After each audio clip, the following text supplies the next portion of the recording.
traveling all over lately, so maybe you've come down with something.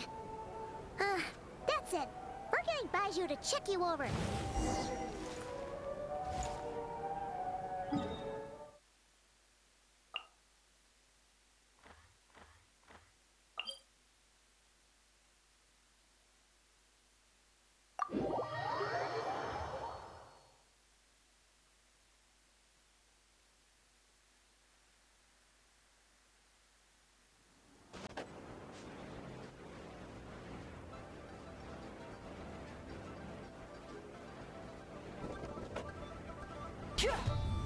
Oh, Baiju wasn't in his shop.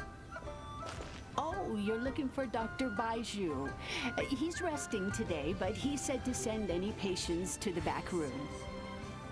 Ah, okay. Thanks. We'll head on through.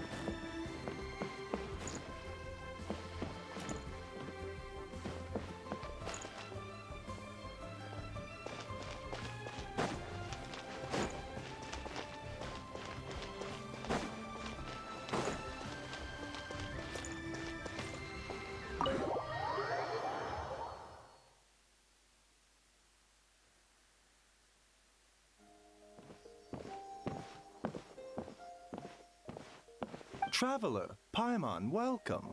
What can I do for you? It's the Traveler. He looks absolutely beat these days. He has these huge dark circles around his eyes, like he hasn't slept a wink.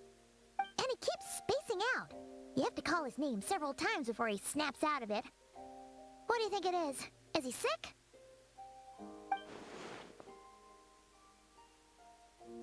Very peculiar.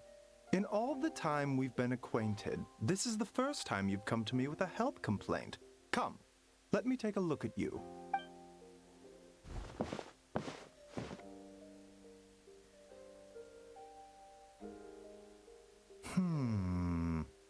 Okay, Paimon does not like that expression, Baiju. It's not serious, is it? Complexion is good, eyes are clear, breathing is steady, pulse is strong. Physically, you appear to be in good condition, Traveler. In theory, your energy level should reflect that. Hence my concern. A clean bill of health is usually a good thing, but in this case, it likely means your situation is more complicated. Physical illnesses come with detectable symptoms that can be used to diagnose, medicate, and cure the condition.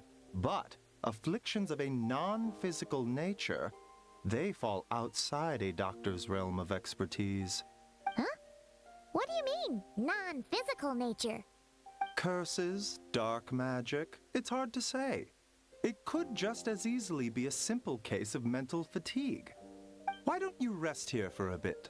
Whatever it is we're dealing with, clues to your condition are sure to reveal themselves in time. Once we know the root cause, we can administer the right treatment.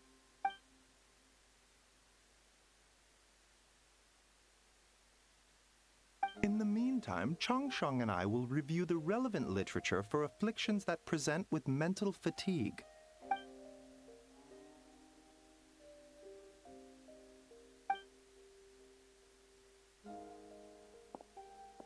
Oh, must be a rare condition if not even Baiju and Changsheng have seen it before.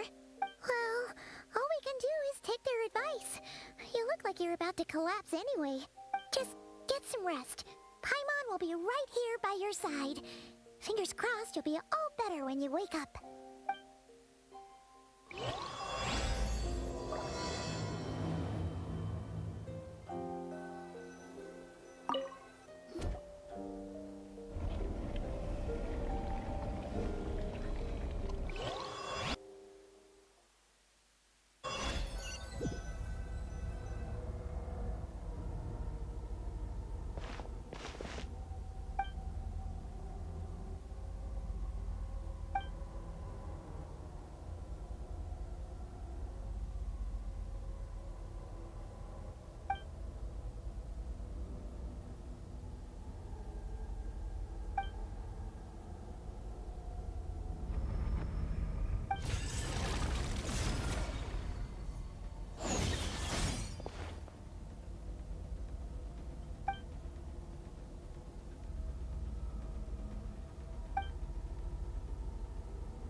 Rise and shine! Time to wake up!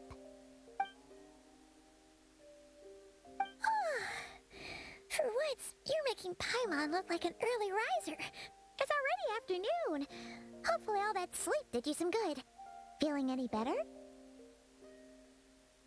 A cut? What? Did you scratch yourself in your sleep? All right, let Paimon take a look.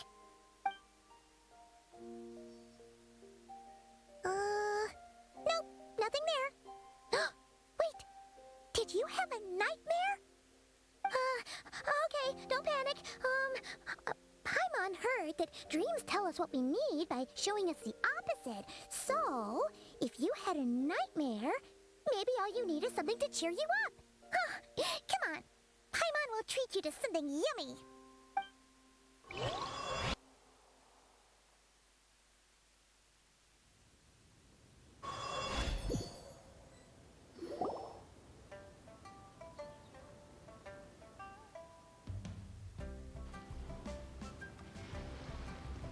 What? So, in this dream, you were trapped in a weird place with thick fog everywhere, and then a spike came out of nowhere and stabbed you in the back? Oh. Okay, well, that's a new one. Are you sure it was a dream? Because from the way you describe it, it sounds like you were really there. But then again, you woke up right where you went to bed. And you were definitely in a deep sleep this morning. Then, it's decided. Paimon will stay up and watch over you tonight. If anyone tries to mess with you, Paimon will beat him up. Or, wake you up first and then we can beat him up together.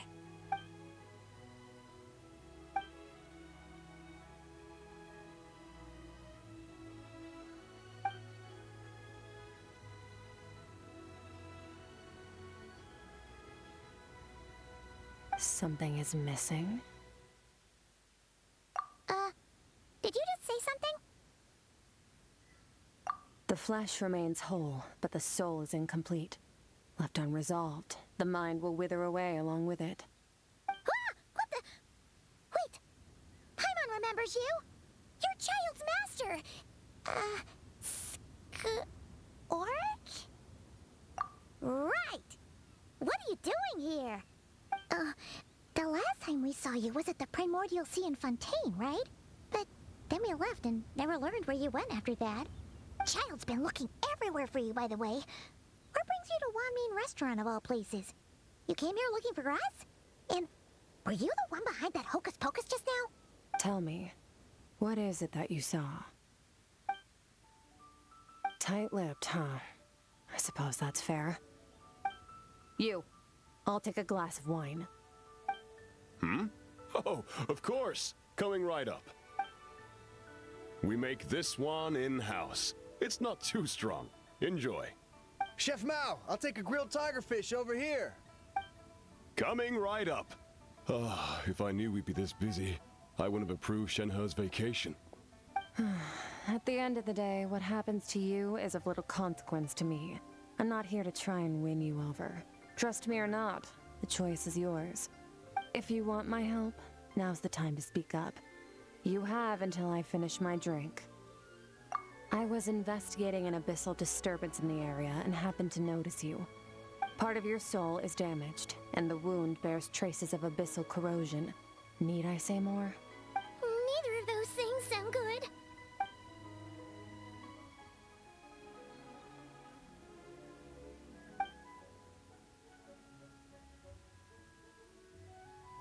Well, should we trust her? She mentioned an abyssal disturbance. Maybe that has something to do with what's going on with you. But we could always find a different expert on the abyss to help us out. Yeah, and that thing she said about your soul being damaged is scaring Paimon. Definitely something we should fix sooner rather than later. Skirk's an interesting one, that's for sure. But from what Child's told us, she doesn't seem evil, at least. 1, 2, 7, 10. That'll do. Well, have you made up your mind?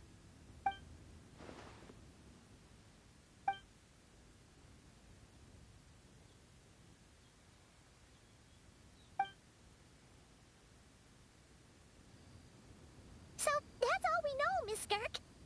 Ma'am, can you help us? So, you can disperse the fog. I understand. Come find me in the Gwali Plains when you're done here. Oh, and I left cash for the drink on the table. Settle the bill for me, will you? Oh, okay. Huh? She disappeared.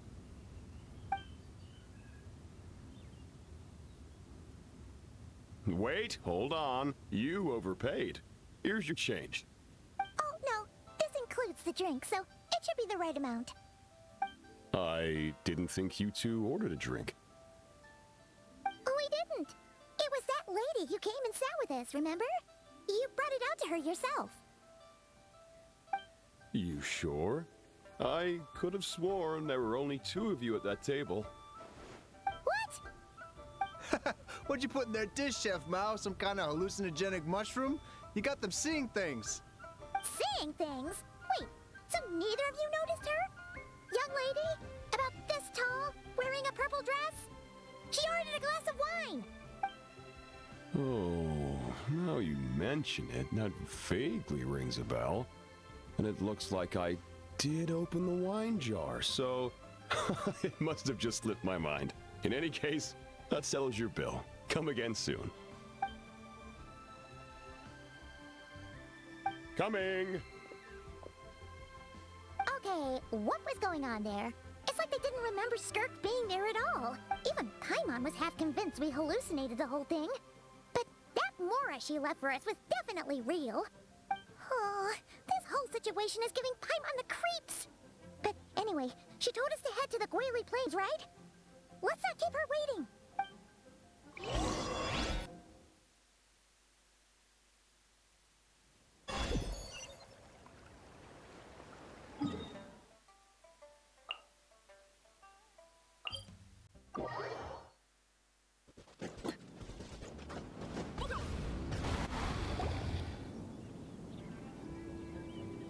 Whoa, what are all these rift hounds doing here? Huh, looks like they're collecting something. Oh, well, let's go check it out.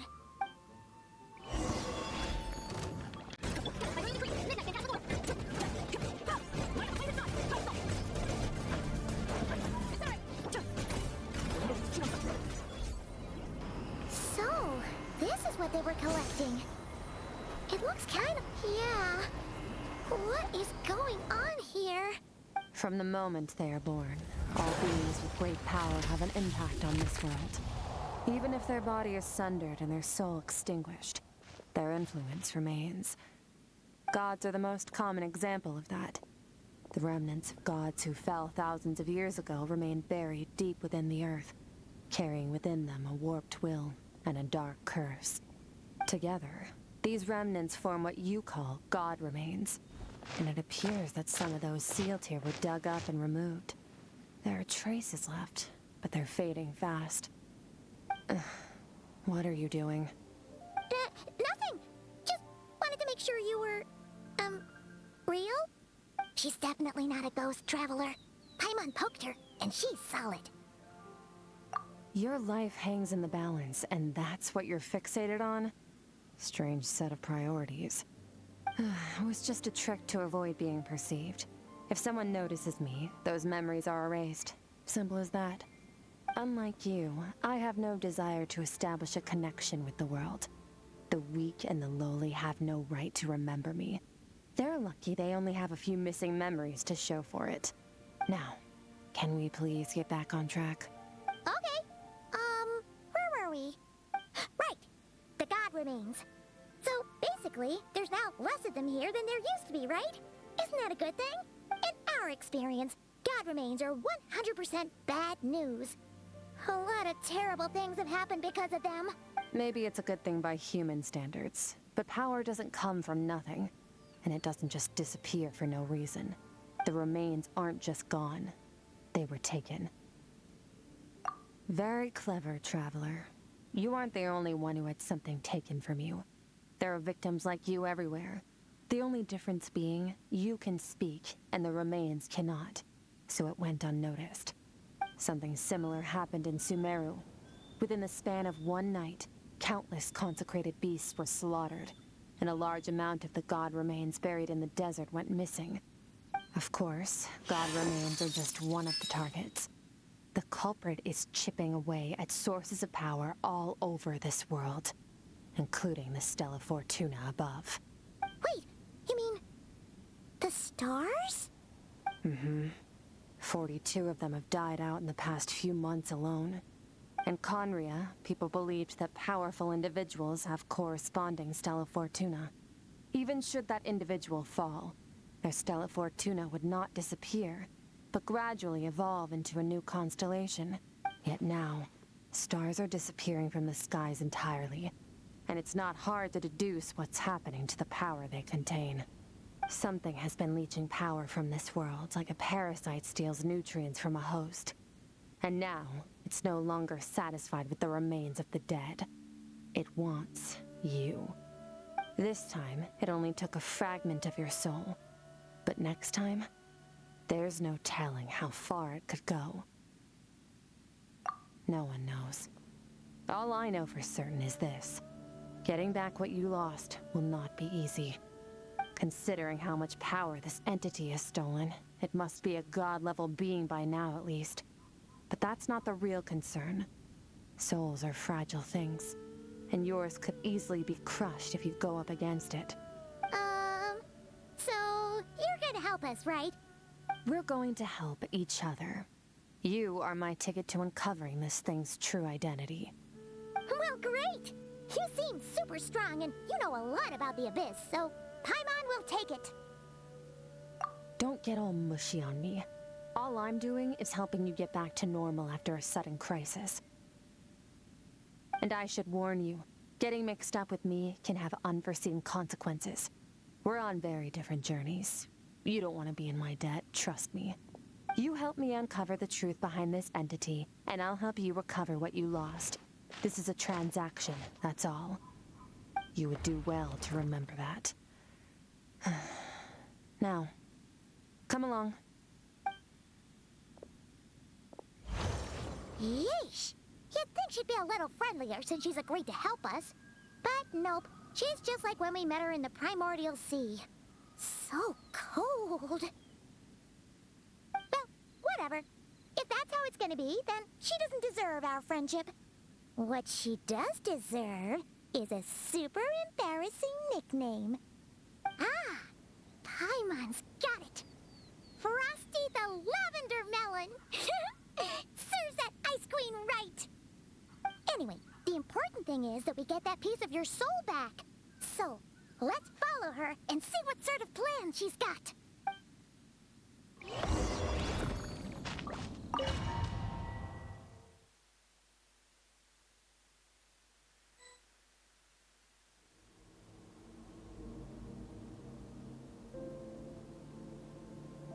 Whoa!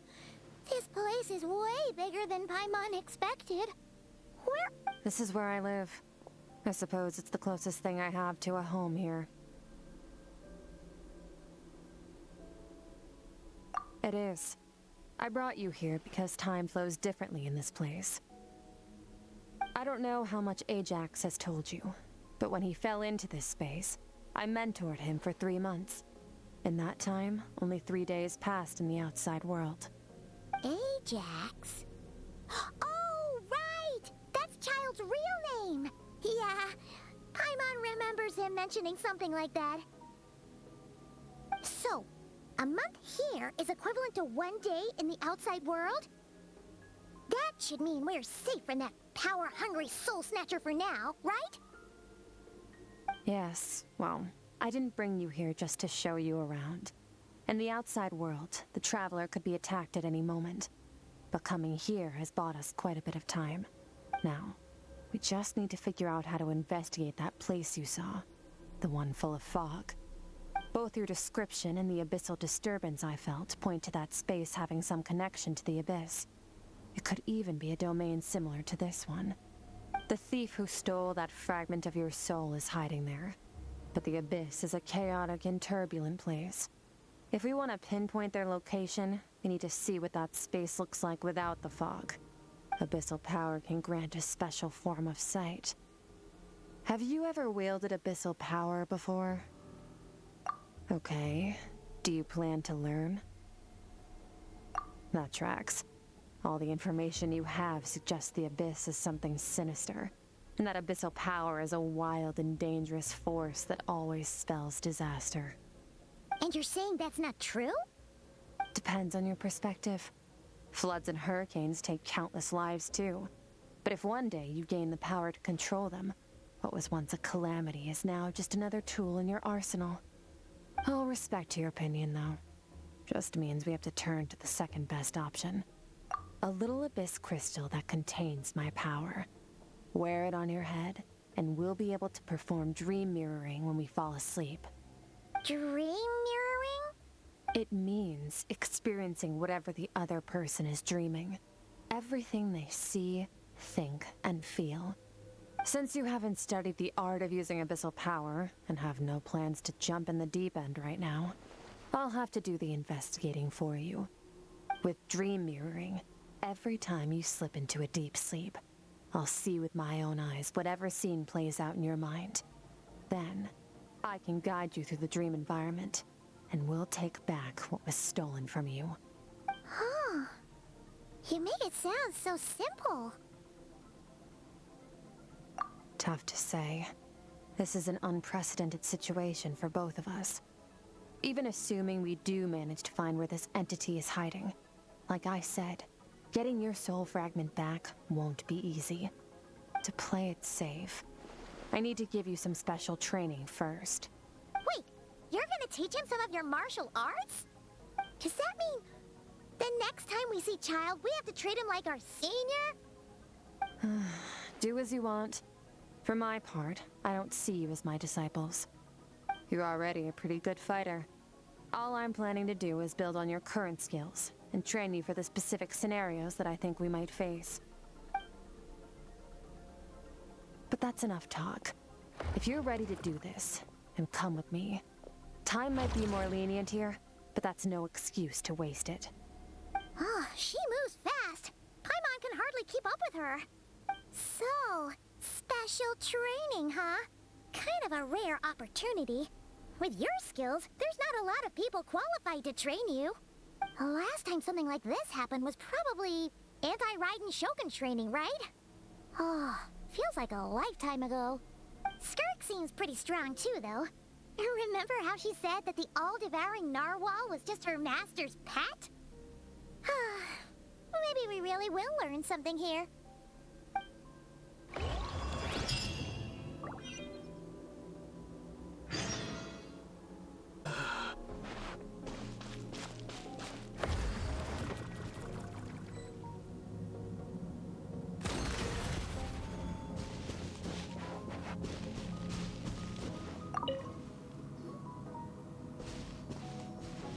Ready?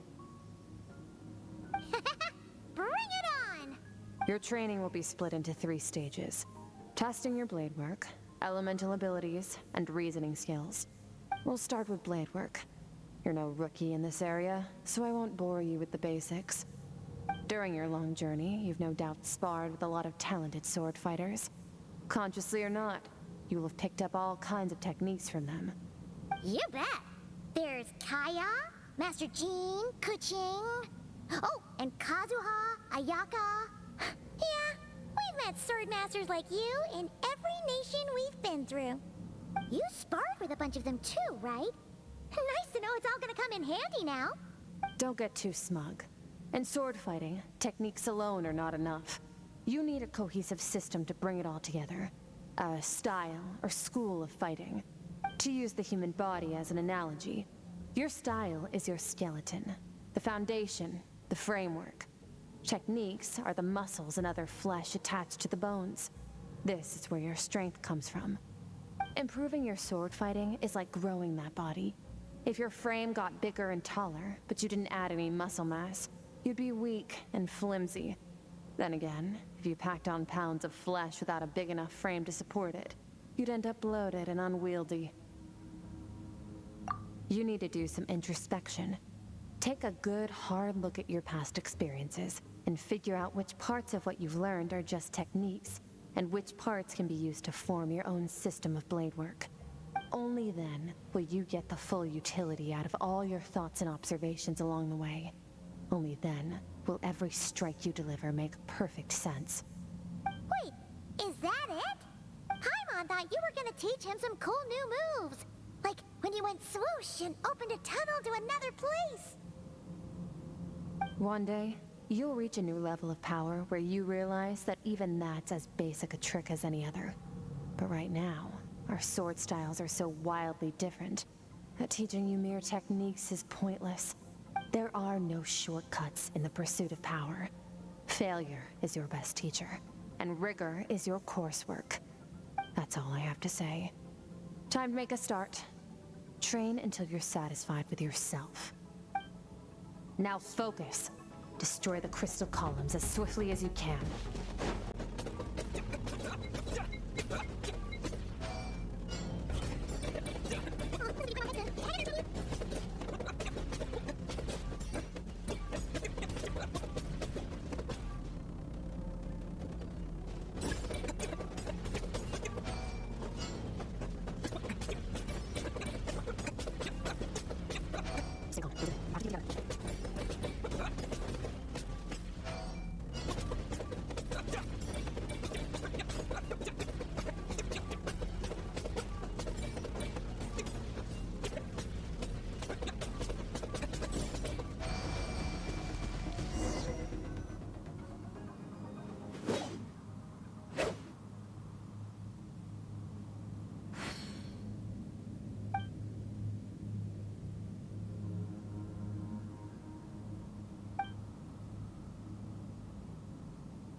Will be frozen in time.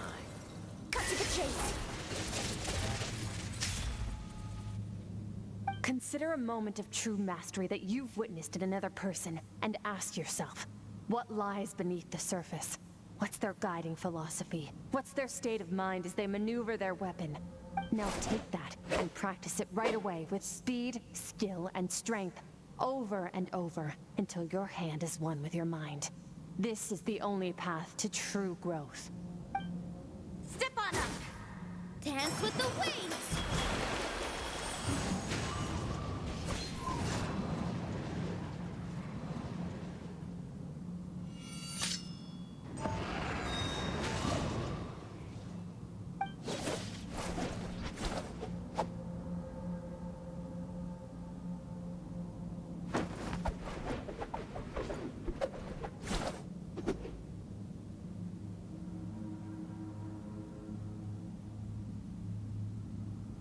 If you start to tire, empty your mind, but do not stop.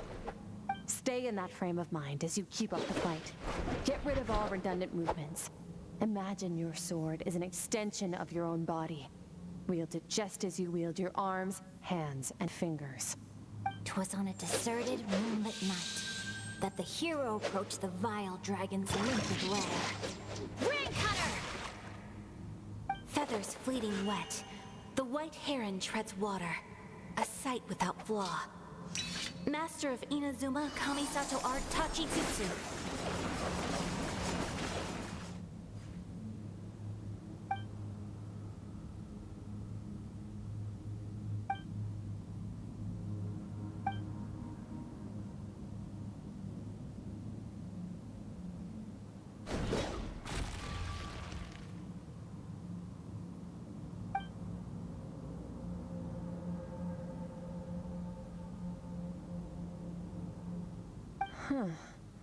Looks like you've made some real progress.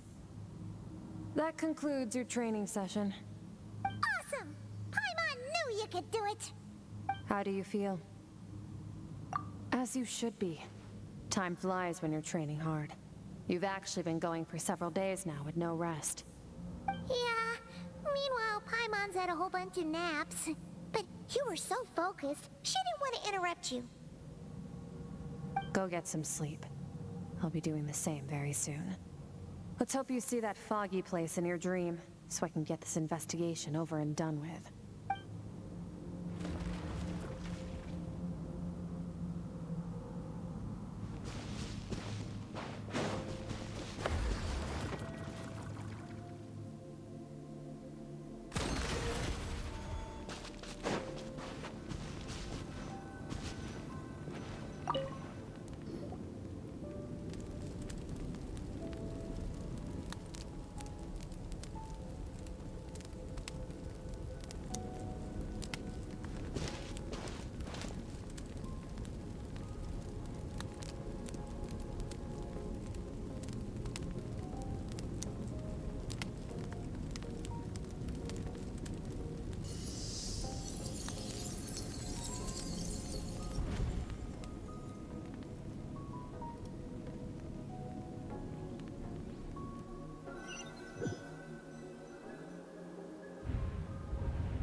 Skirk, why are you skipping classes again? We've talked about this.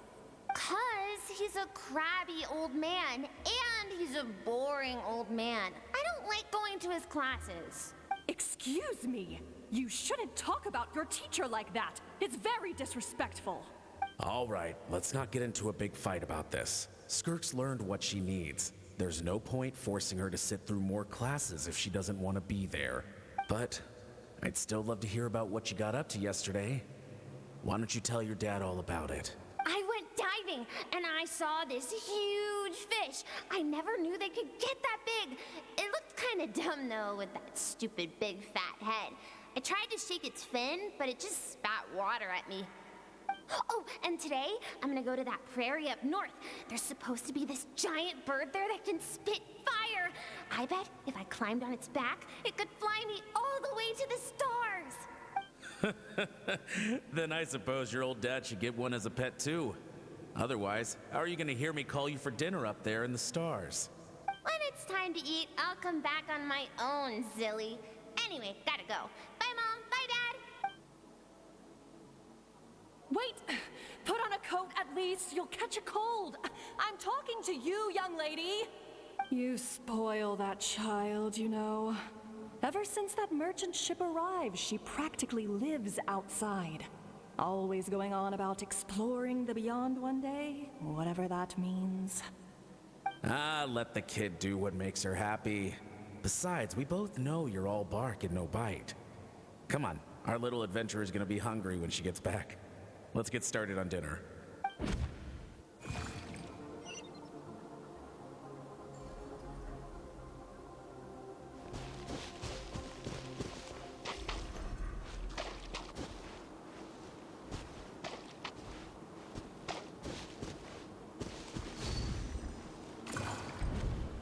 The stars shimmer high above. But what lies beyond the stars? Mountains as far as the eye can see? An endless snowy plain?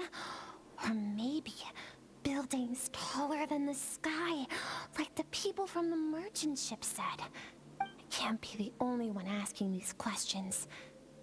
The universe is fascinating. If only I could meet some other people like me. We could set sail together and explore every corner of the world. I'm sick of being a kid. There's so many amazing things out there, and I'm ready to see them all. But for now, I'm starving. Better get back.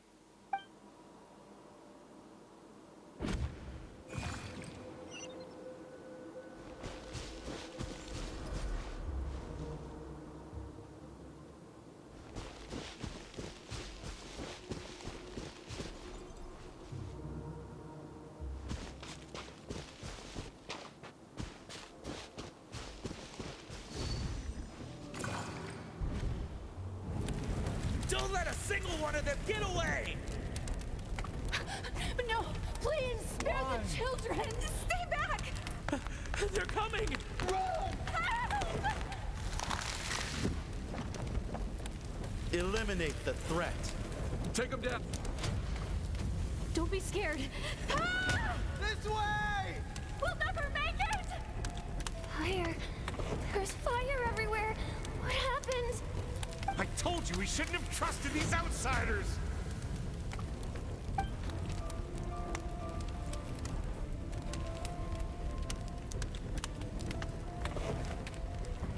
Why are you doing this? What did we do to deserve this? We welcomed you with our finest food and drink, showed you the best our home has to offer, gifted you cloth dyed by our own hands. And this is how you treat us? Run! Save yourselves! Captain, Zone 3 is clear and we have Zone 2 surrounded. Begin extermination. Remember the orders from upper command. No one is to be left alive. Rest assured, sir. We have enough munitions to annihilate these savages and burn their entire civilization to the ground. Good. The only ones who put up a real fight are that man and his wife, correct? What's their status? We shot the man in the ankles and the wife broke her wrist attempting to fight back. They won't be doing much more fighting. They're holed up in their home for now, but they won't last long. To prevent them from making some kind of last stand, we're planning to clear out the other zones first so we can send a bigger squadron to surround them. Well, well. Turns out some of these beasts do know how to use their claws.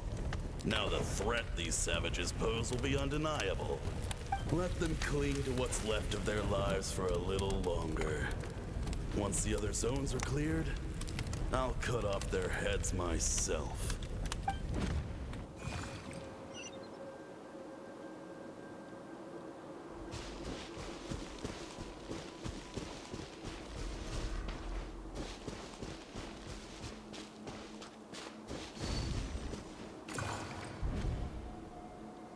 Dad? Mom? Skirk, you're all right? Thank heavens. I'm so happy to see you, sweet girl. But you need to go.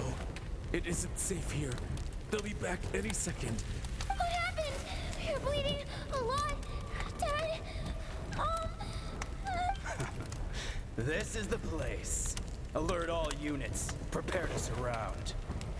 Run, Skirk! Run as far away as you can. Don't trust anyone. Your dad and I, we're not afraid to stare death in the face, but we need you to survive. My clever girl, so curious. You're already so brave. I know you're going to grow up to be such a positive light in this world. Whenever you miss us, just play this song.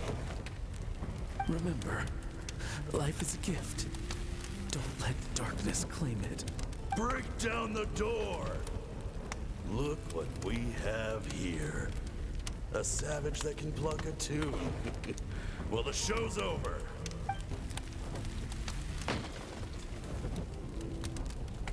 You! Stop singing! Shut it! I said shut it or I'll make you! Fine. Have it your way!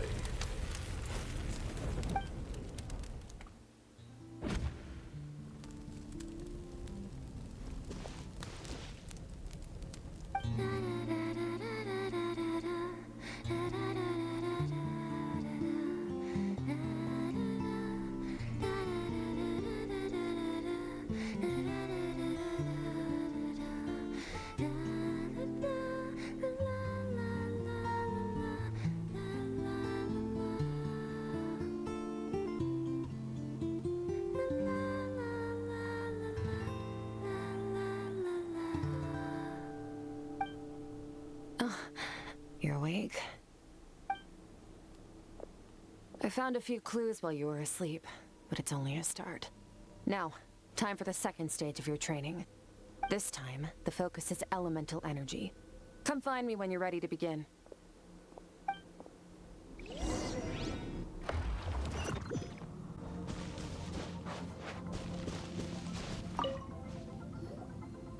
Man, staying in the abyss feels so surreal, don't you think?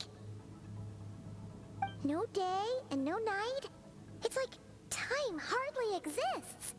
If we weren't careful to keep track, it feels like we'd have no idea how long we've even been here.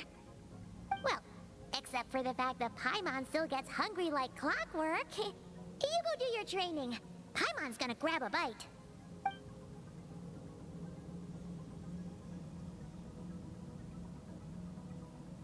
The way I see it, the pursuit of power is divided into 3 stages. The first is mastering the use of standard weapons. Next is learning how to harness natural energy. And after that, you're free to challenge even higher dimensions. The natural energy of Teyvat is, of course, elemental energy. But that's not my area of expertise. I draw from a different source of power. Abyssal power, yes. Also known as the power of the Void Realm. My master, Sertologi, is a true expert in that area. After all, he was one of the group of 5 that infamously stole the all-encompassing power of the Abyss, an act for which the people of Conria gave them the epithet, the 5 Sinners. The elemental energy of Teyvat, on the other hand, is derived from the power of the Light Realm. These two forms of energy exist in direct opposition to each other. Suffice to say, there's not much I can teach you this time. A keen observation, traveler. Call it respecting local norms. The Abyss stands in direct conflict with the will of this world. So, to make my life easier, I disguise my power to make it appear cryo-like in nature. It's a technique I learned from some Conrian ruins, known as the Seven Shifting Serpent. If you ever change your mind about delving into abyssal power, I can teach it to you.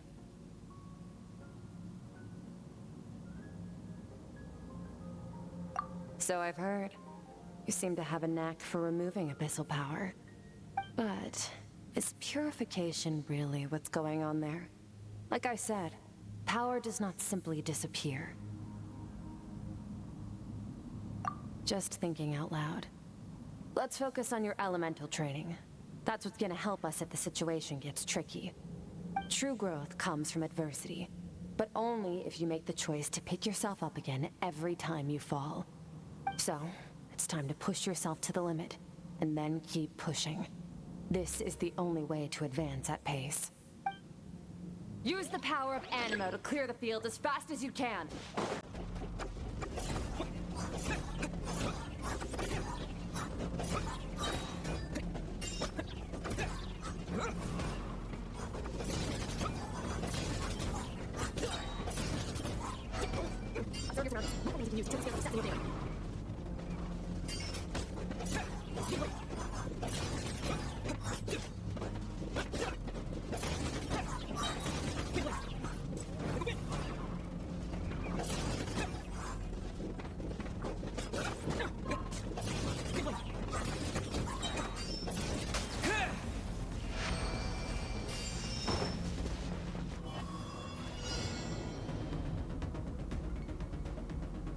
Use the power of Hydro to destroy the spikes.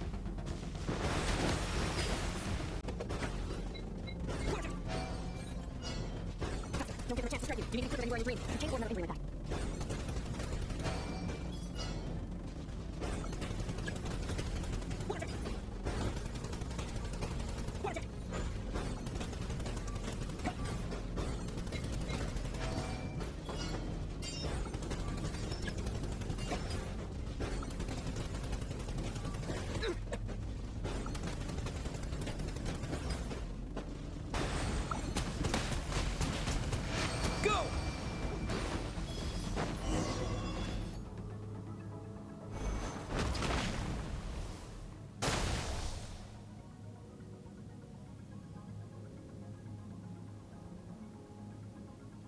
You need to understand what makes you special. The ability to wield elemental energy without a vision and switch between the elements at will. It means your aspirations need no approval from the gods. Your power is not bound by the rules of this world. So be bold. Do not be afraid to chart your own path.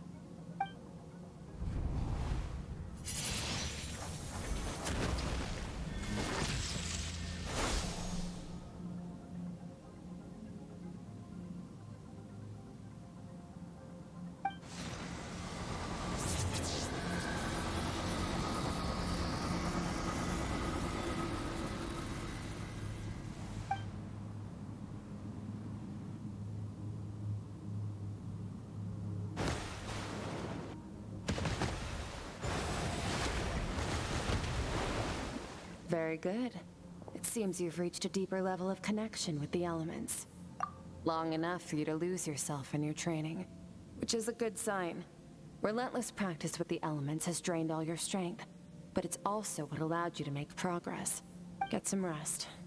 When you wake up, we'll proceed to the final stage of your training.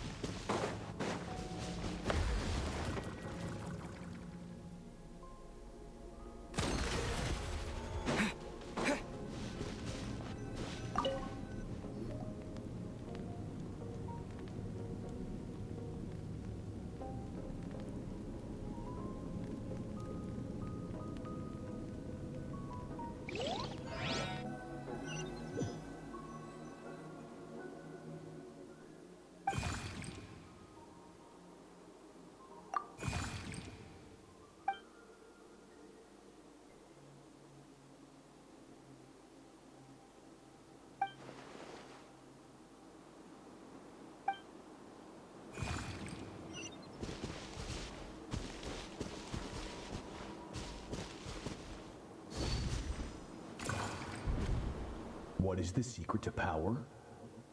Longing, hatred, self-preservation. No, it is fear. The fear of losing those you love. The fear of watching your home burn. Fear of loneliness. Fear of death. Fear is the source of evolution. It forces humanity to adapt to their environment and overcome hardship. It is in the process of prevailing over our fears that we surpassed first ourselves and then the rest of the world. That fear is now part of you. It calls on you to evolve. And it is time to answer.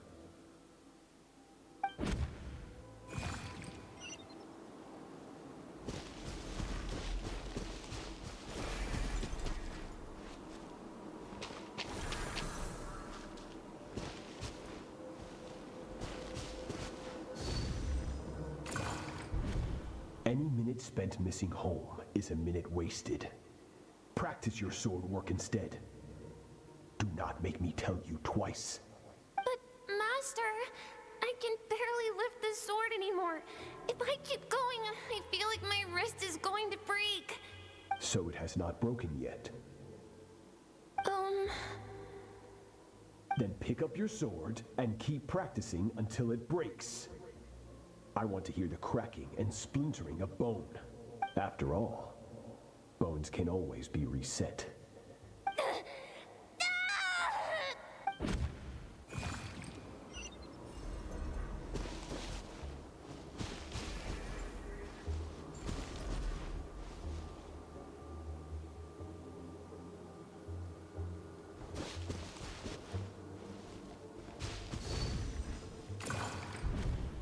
Good, Skirk. Once again, you survived. How do you feel? Cold and pain. These are signs that you are adapting to the abyss.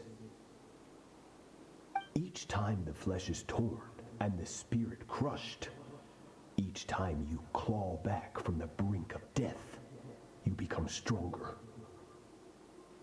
I now understand why these people sought to destroy your homeland. Your potential goes beyond even what I could have anticipated.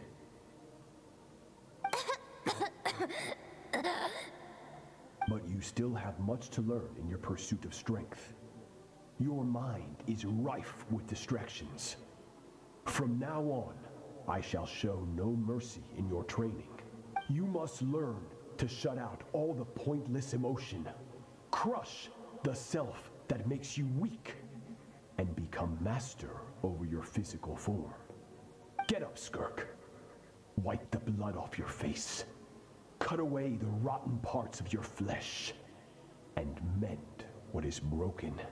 Then take up your sword.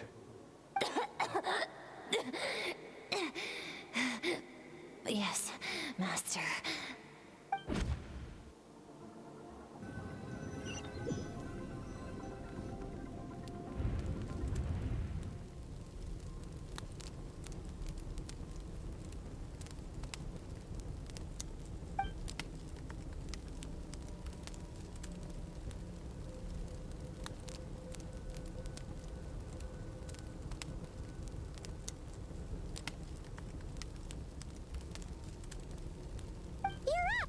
Hopefully you got some good rest.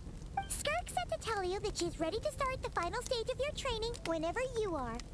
So, want to head over now? Or did you want to wait a little?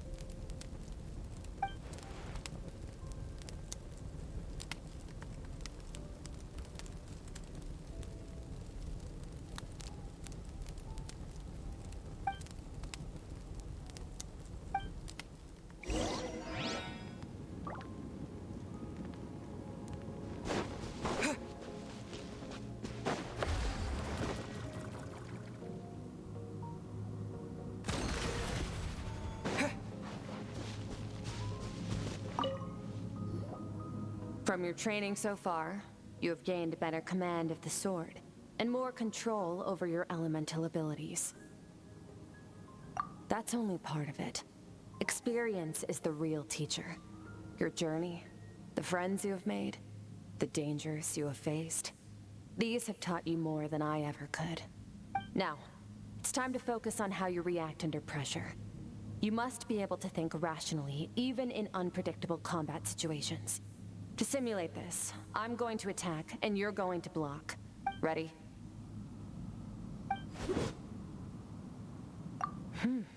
Not bad. That defensive stance looks near unbreakable. Just like your sister. Huh, that reminds me. You still don't know what happened to her, do you?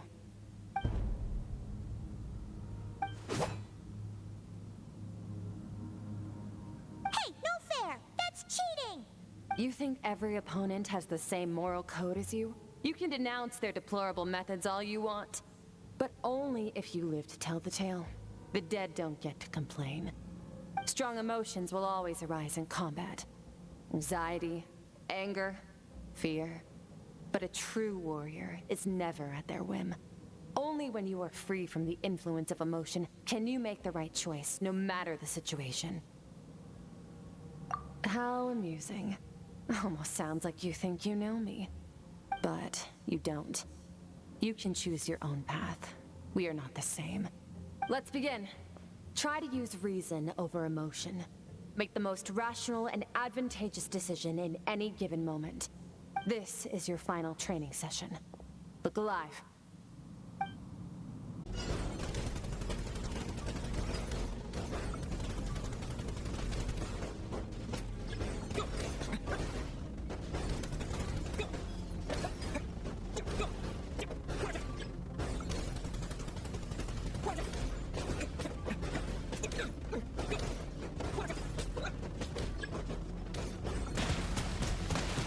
Not bad. Better than I expected.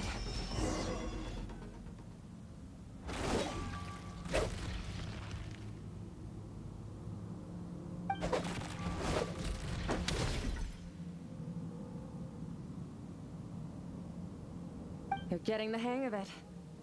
The first step to controlling your emotions is controlling your mind. You want a unified train of thought. It all comes down to focus.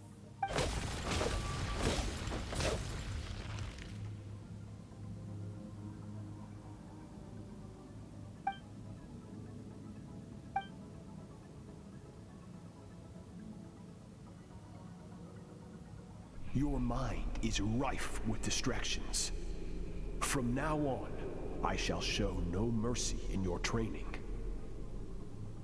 You must learn to shut out all the pointless emotion, crush the self that makes you weak, and become master over your physical form.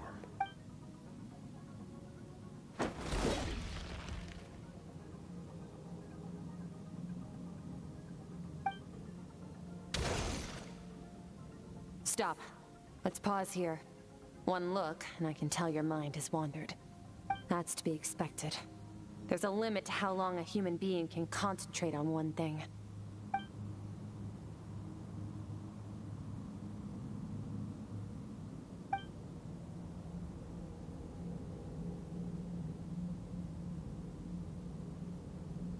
Get some rest. No point training further if you're already dead on your feet. Like I said at the beginning, the only goal of this training is for you to reach a point that you're satisfied with. You managed to push past your limits, which is a good start. You can be proud of that and sleep well knowing that you've earned it.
Skirk is amazing. She faced down that terrifying giant and cut its head clean off. Oh, she got hurt though, didn't she? I heard it was pretty bad. Yeah, well, that's a given. But the moment she was on the mend, she got right back to practicing her sword work. I heard Master suffered a grave injury once too. Lost an arm and a leg and still came back stronger than ever. Skirk's becoming more like him by the day. Incredible. I wonder if I'll ever reach their level. They're always so resolute, so unshakable.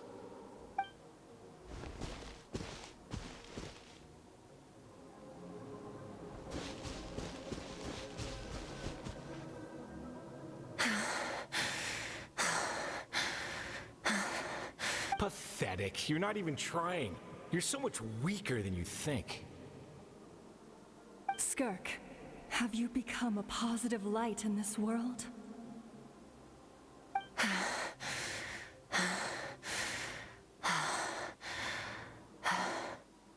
Do you even remember how many of us perished in that fire? How many bodies were left to rot on the scorched earth? Yet you alone live on. Keep your gaze fixed on your blade. You don't deserve to rest. I have so many questions. I just want to jump in a spaceship, explore the whole universe, and get answers from the stars. I just need to wait till I'm grown up. Then I can do anything. Now, you must bid farewell to who you were in the past and become someone stronger. Run! Skirk, run! Only death awaits us here. Keep running, and don't ever look back.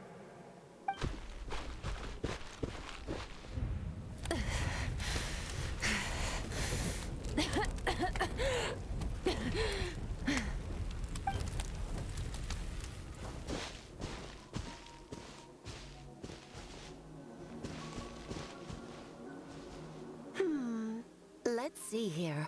First things first, you need a new identity. Going around telling people you're from somewhere beyond the stars won't do, now will it? How about saying you hail from beneath the earth instead? As the Conrian saying goes, venturing out into the universe and down into the abyss are the same in that both are braving the dark unknown. Well, I'm a visitor on this planet, so I'll follow the rules. Ah, splendid. That saves me quite a bit of trouble. Let me offer you a piece of advice in return, although it might not be what you want to hear. I know the pursuit of strength is important to you, but taking a moment for yourself every once in a while is never a bad idea. Ignore her existence for too long, and there will come a day when you can no longer hear her voice.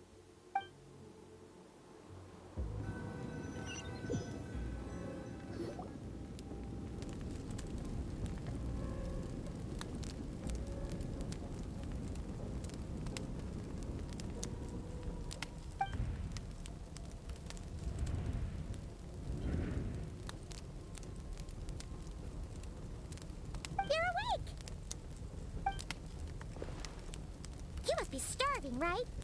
Ta-da! A barbecue feast just for you! Of course you are!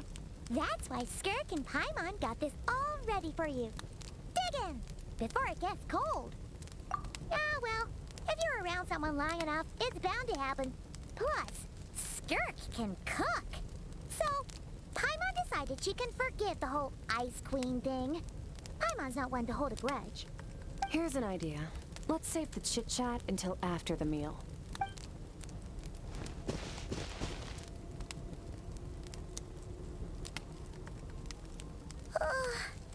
So full. Okay, it's Paimon's turn to sleep now. Wake her up when it's time to go.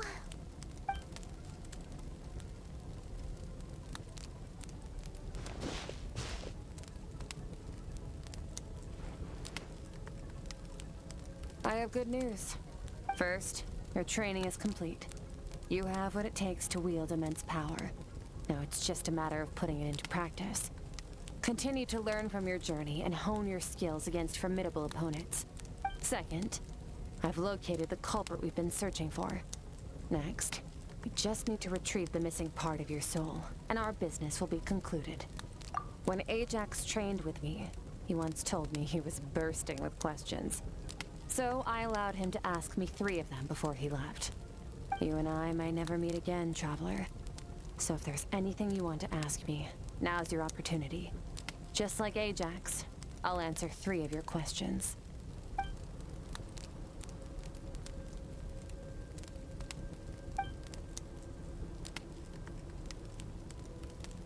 Okay, not the angle I was expecting.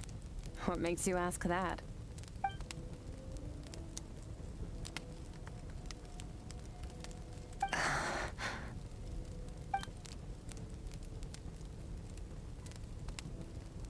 I knew that was a possible side effect. Closed off my mind to you for that exact reason. Even with the dream mirroring, you should have seen nothing but endless darkness.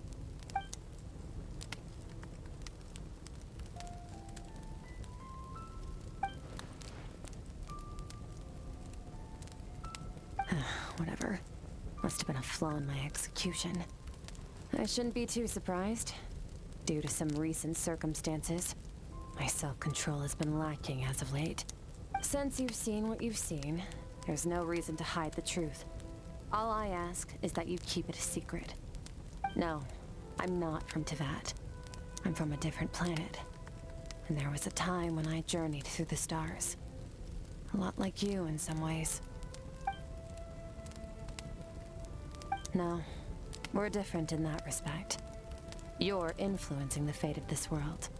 But me, I'm just passing through. Several hundred years ago, my master, Sertologi, opened the border between worlds and sent me here. But this is not my home. And one day, I'll return to the vast unknown of space. So, there you have it. On to your second question.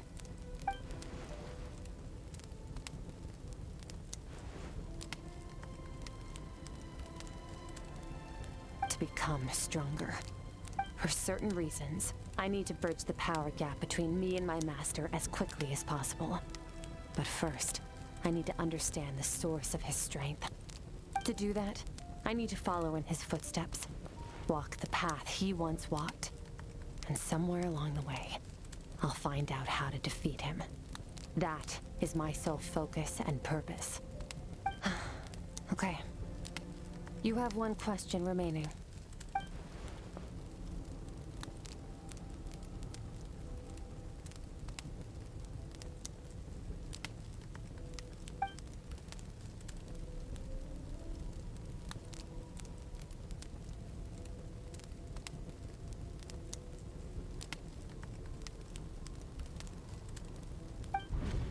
You make it sound so easy. Ever since the incident I experienced there, I've never stopped searching for Master Skirk and that unknown abyss. But it's been years now, and I've still found nothing.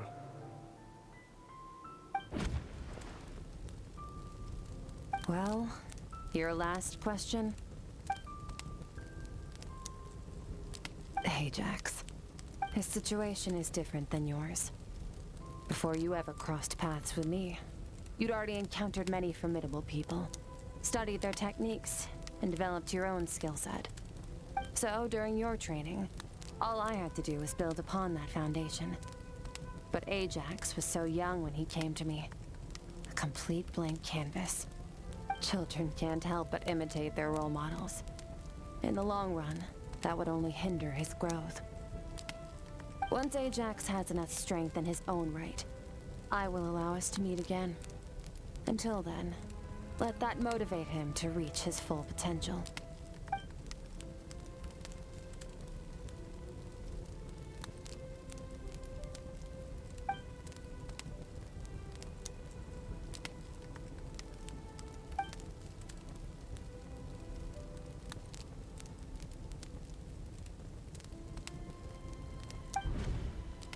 Unlike you, I have no desire to establish a connection with the world.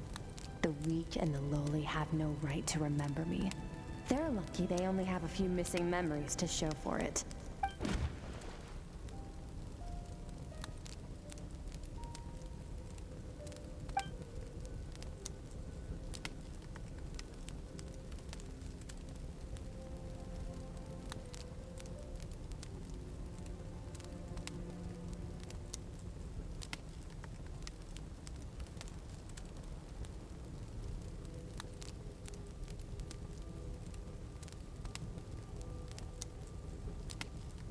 Wake up your companion. It's time to go. Oh, and everything I just told you. Best keep it a secret from her as well.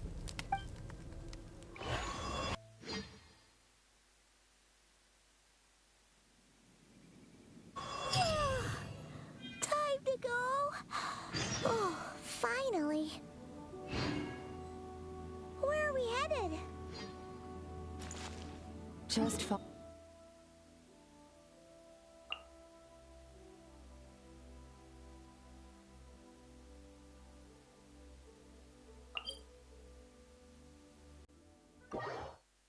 Wait,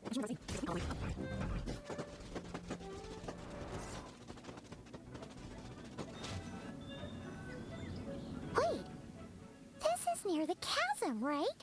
Yes. If we enter from here, we'll be able to reach that place from your dream. You have some experience with abyssal domains by now, but still, this is someone else's territory.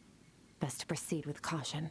Don't worry, Paimon's an expert at hiding behind other people for safety. Oh, but, that means you need to stay safe, traveler. All right. Remember your training. Time to put it to use.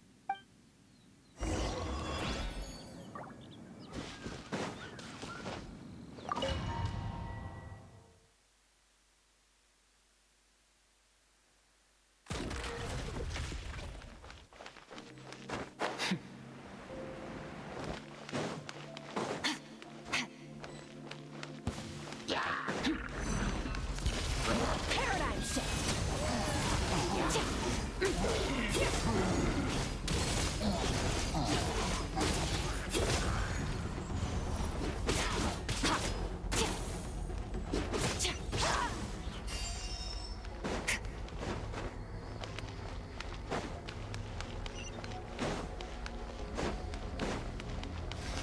Whoa!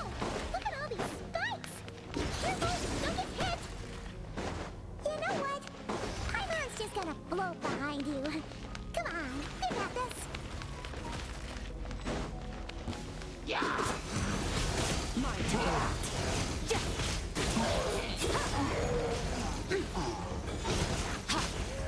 Hey, what are you two doing here?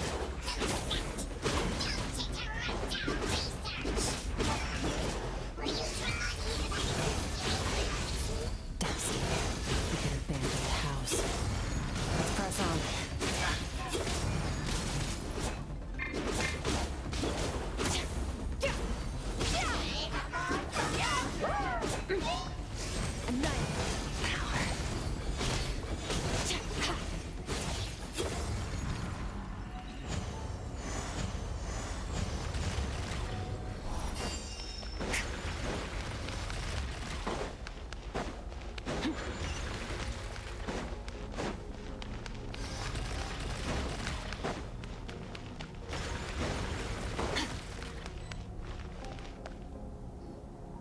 Oh, looks like this is a dead end.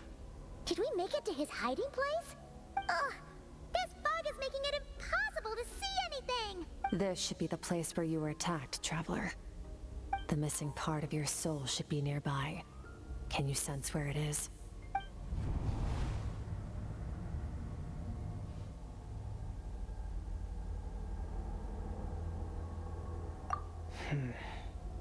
Our opponent must have covered his tracks just in case. Otherwise, you should have sensed it much more strongly. Hold on! Look! The spikes are back! Stay calm. Let's hold back a little. Give our enemy some wiggle room so we can see what we're dealing with. If you're too reckless, we might be playing right into his hands. Our enemy took part of your soul for a reason. It's likely he integrated it into his attack somehow. If we're smart about this, we can track it down.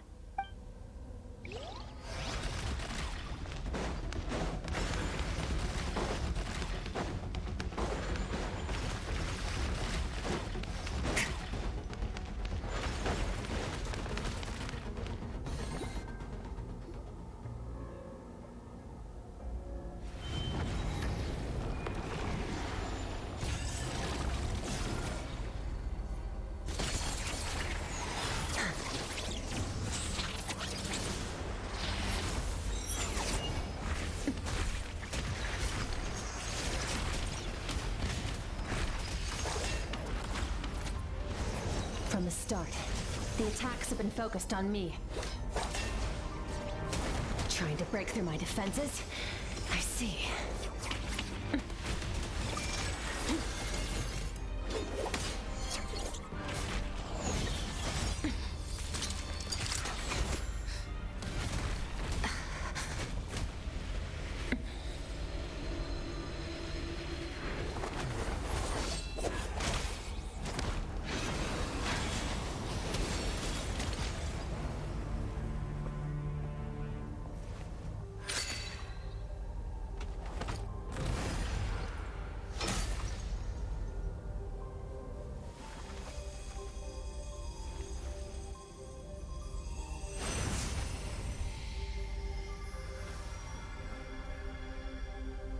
There.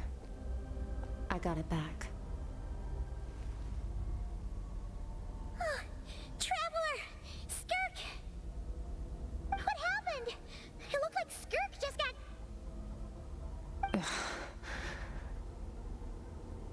In the Gwali Plains, you asked me why this enemy chose you as his target. Now, the answer is clear. It's not just the fact that your strength is impressive. It's also because of your ability to, as you put it, purify abyssal power. Whatever that actually means. The fact is, that ability allowed him to do something that should have been completely impossible. Namely, break through my defenses and steal my power. No, he couldn't have known I'd come to his domain.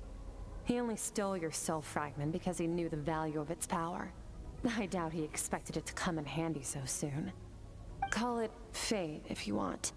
I believe that's the term they use in this world for arbitrary coincidences like this. In any case, it works to our advantage. Once I realized what he was using that power for, it gave me the chance to get back what you lost. I'll cope. Well, done gorging? Good. Time to answer some questions. How did you get the power of the all-devouring narwhal? The all-devouring narwhal? Oh, of course! Paimon knew that spike thing looked familiar. It looks just like that narwhal's horn! I highly doubt you acquired that power through your own strength. Tell me I'm wrong. You're desperate enough to scour the land for god remains and whatever vestiges of power you can find. That alone proves you wouldn't be able to defeat a creature like that. Which leaves one possibility. You know my master, the Foul, Sertologi. The Foul? Who dares call him Foul? Sertologi.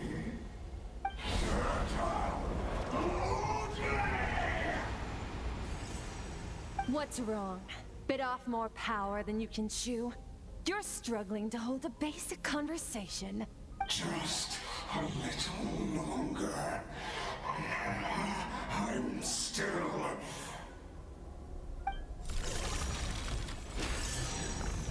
Look! It's back! Those obsessed with power will let it devour them before abandoning their pursuit.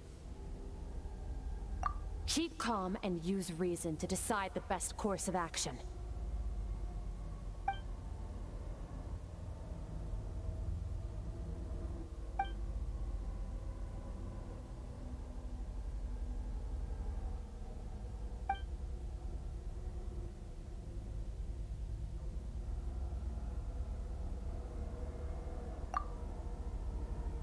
Wise decision. Final victory doesn't always come after a single battle. You've got your soul fragment back, so we both got what we came for. Let the enemy draw breath while he can. It won't be for long. Get us out of here, Traveler. You'll need to lead the way this time.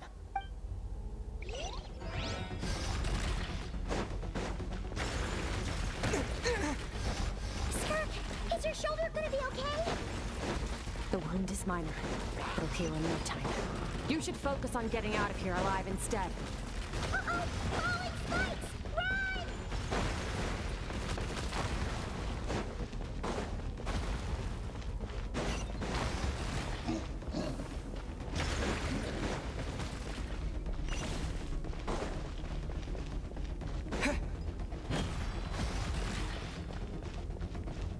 Watch out!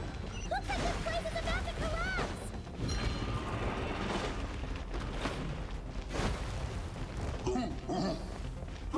So, this guy's power has something to do with the all-devouring narwhal. Did you know that all along, Skirk? I had my suspicions. That's why I decided to investigate in the...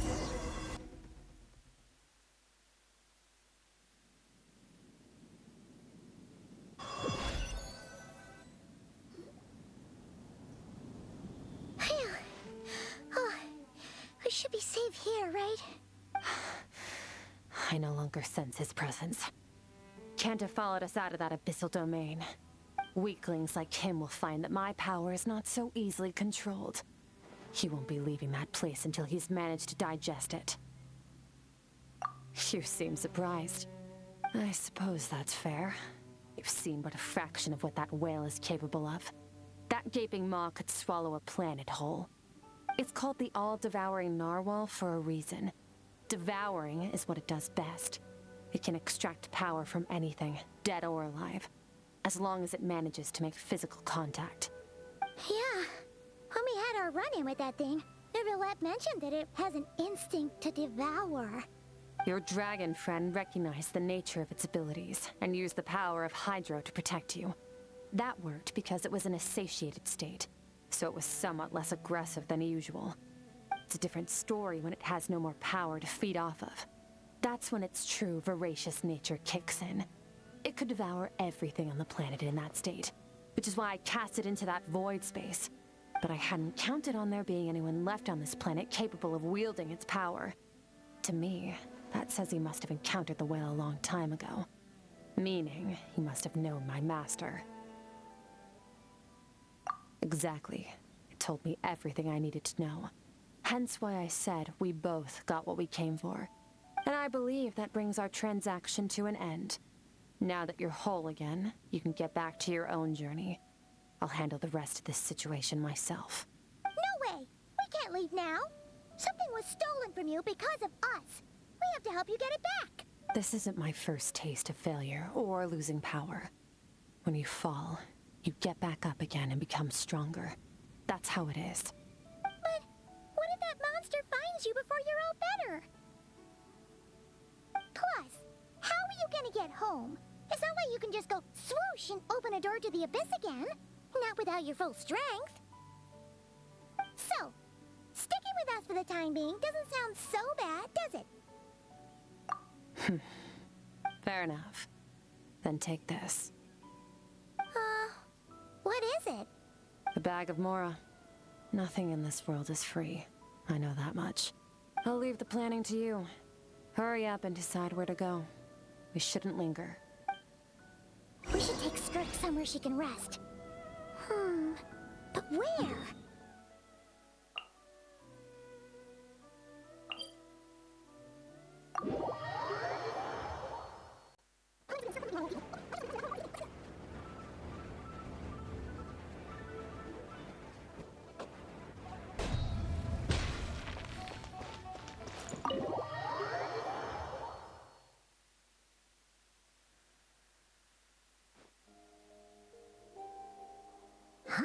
This bag from Skirk has a ton of Mora in it. Does she have a job or something? Wait, no. After what we saw at Wamin Restaurant, that seems impossible. Can you imagine? It would go something like, I'll be collecting my paycheck now, boss. Oh, sure thing. Wait, who are you? Have we met? Can't hold a job if you make everyone forget about you. So, What did she do to get all this Mora? Claimed some buried treasure, took care of a few monsters that were causing trouble. Nothing untoward. It's safe to use. Ah! You heard all that? A sonorous voice like yours is hard to miss. I wouldn't be surprised if the sound of it traveled to the nearest mountaintop. Then, did you by chance happen to hear Paimon's little, joke earlier? You mean when you called me Frosty the Lavender Melon? No, sorry. Paimon totally misspoke just now. She didn't say that at all. It was, a Paimon lookalike. Yeah, she's a piece of work, that one. Always impersonating Paimon and giving people weird nicknames. Okay, fine. The truth is, Paimon didn't like you all that much at the start. But things are different now. You helped the Traveler in a big way, so... What do you say? Friends? I noticed there was only one bed. Go ahead and get some rest. Wait, what about you? I don't get tired, and I don't need rest. I'm going to practice my sword work. That should help me regain some strength. But your shoulder... Hey, don't just leave! Whatever. Let her tire herself out. She'll come back eventually. Let's get some sleep, Traveler. That comfy bed is calling, Paimon.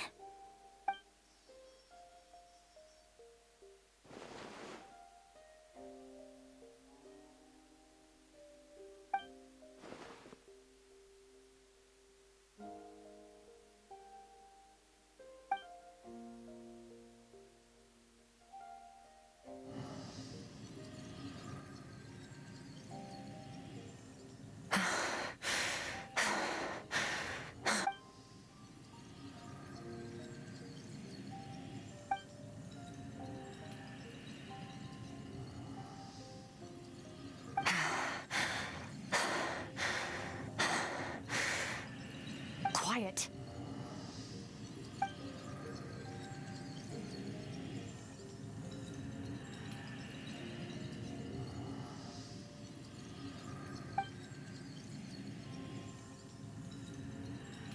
Do you even remember how many of us perished in that fire? How many bodies were left to rot on the scorched earth? Yet you alone live on.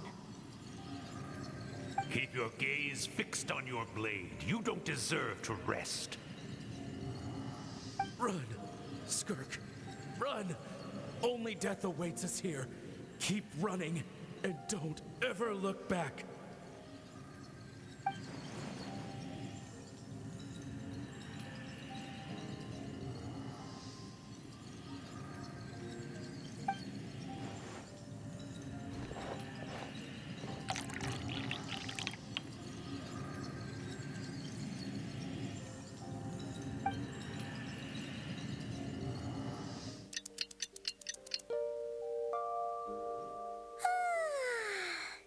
Getting an early night's sleep is the best. That bed was so comfy. Wait, Skirk? Have you been sitting out here the whole night? The bed's all yours if you want it. About 60%. Maybe 70. Whew! Paimon thought it would take at least a couple of days. That was fast. No, not fast enough. That's 20% less than last time. Same training regimen, same intensity. Nothing felt different, but somehow the outcome fell short. No, I think the problem's with me. I need to meditate for the next 2 days. Deep introspection should help me find the issue. Ooh, sounds intense. We'll watch over you in the meantime, then. Thanks. See you in 2 days.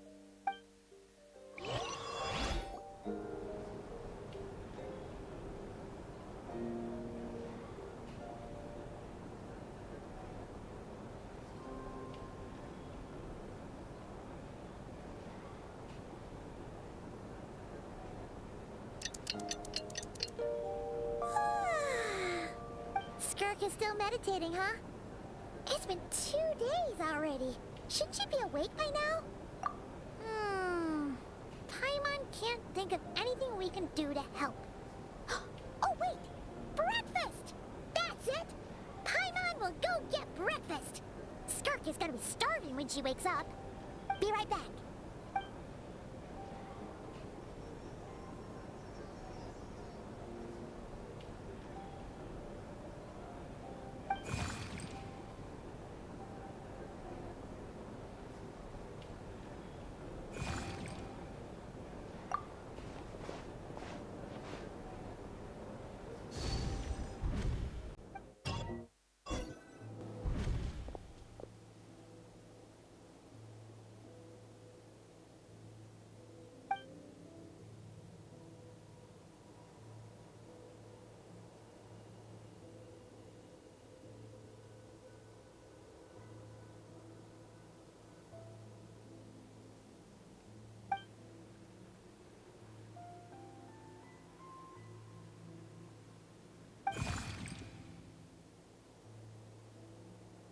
That's right. This is Skirk's inner world. Think of it as the threshold between the soul and dreams. This isn't your first time here, but what you remember is probably a space covered in darkness. I only managed to illuminate a small portion for you back then. Actually, it's my first time talking to someone like this. I only managed to break free and bring you here because the injury weakened her power. I guess that's why I can speak again, too.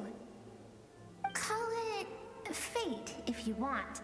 I think that's the word they use in this world for lucky coincidences like this, right? Now, before I take you to her, I gotta ask.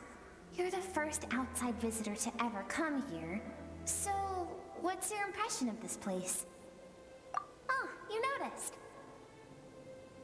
This river represents Skirk's strength. Strength accumulates over time. It is the summation of a person's lived experience. So this river is where all the fragments of Skirk's life should converge into a single stream of memories and emotions, flowing forward as one. But as you can see, this river has been severed numerous times. It's because Skirk doesn't like who she was in the past, and all she sees reflected in the river is a disgraceful shadow of who she was. She cuts through water and rock with the sword of reason, severs her connection with the past, and begins anew.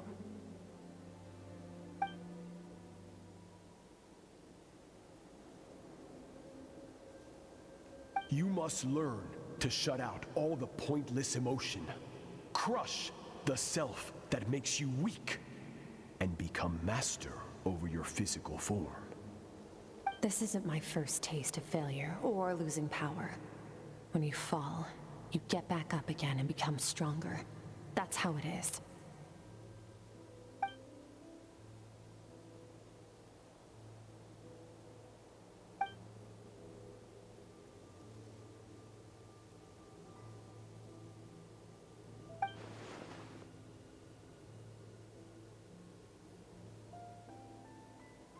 The answer to one mystery invites another question, I see.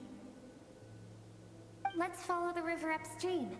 There among the cliffs, among the memories etched into her heart, lies the truth of it all.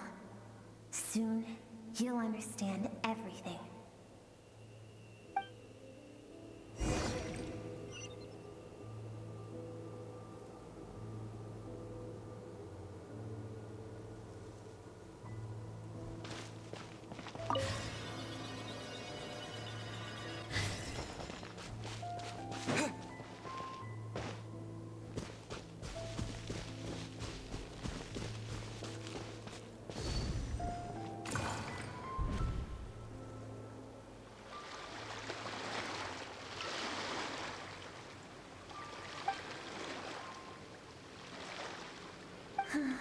I've always thought that, even when falling leaves don't come from the same tree, they can still form bonds of kinship when they meet.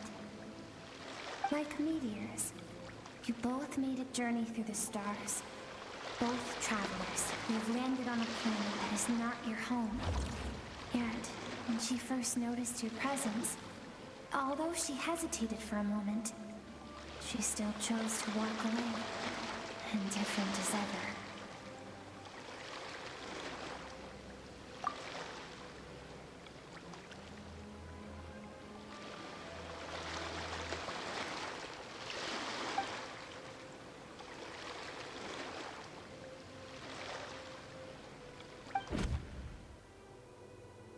Seems like you've answered your own question. Skirk sees herself as a trespasser in this world. She's made a conscious choice to avoid altering its path. But the reason for that decision stems from events much earlier on in her life. Let's keep going. It's still a long way to the source of the river.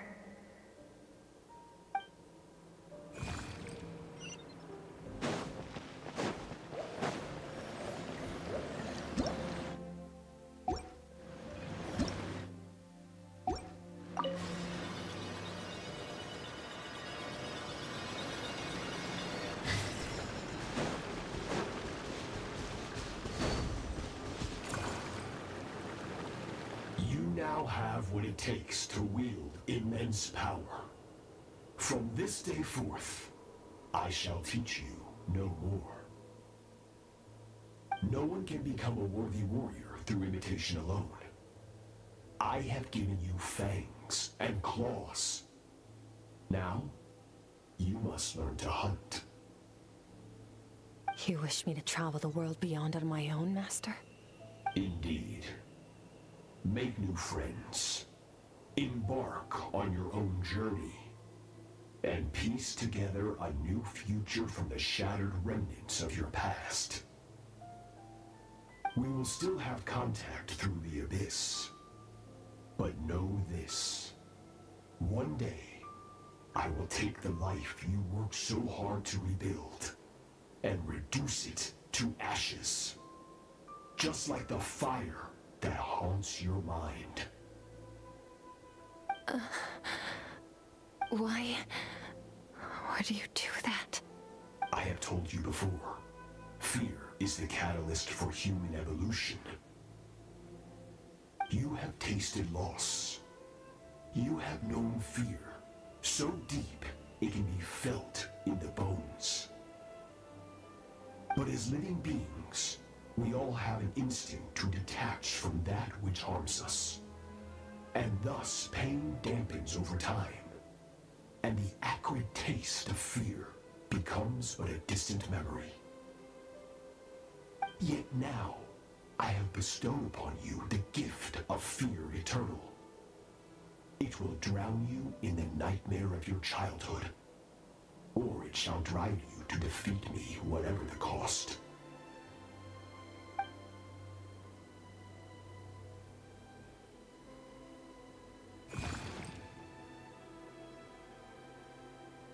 That is what Skirk's master, the foul Sertologi, looked like at one point in time.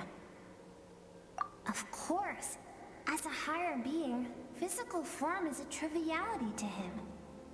He could appear as a beast, a human, or even a monster that defies description. The form you see him in here, clad in abyssal armor, is the one he usually wears when traveling through the stars.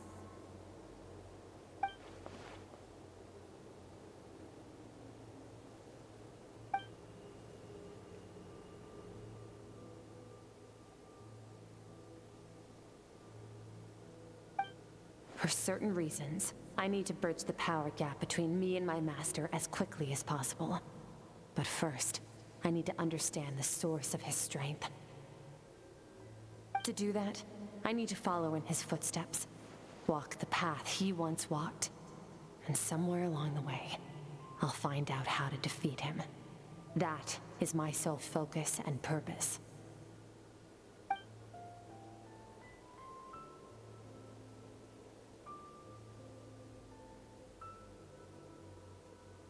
I'll let you in on a little secret.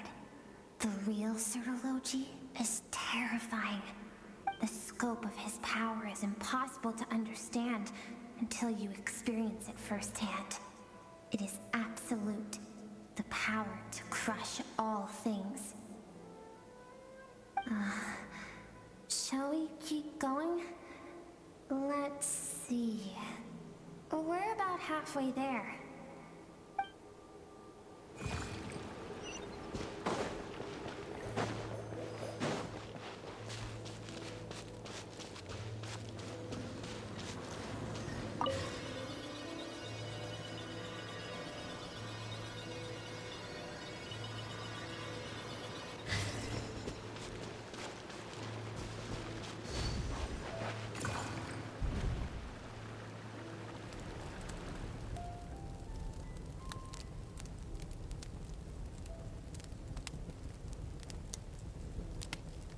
We've made it quite a ways already.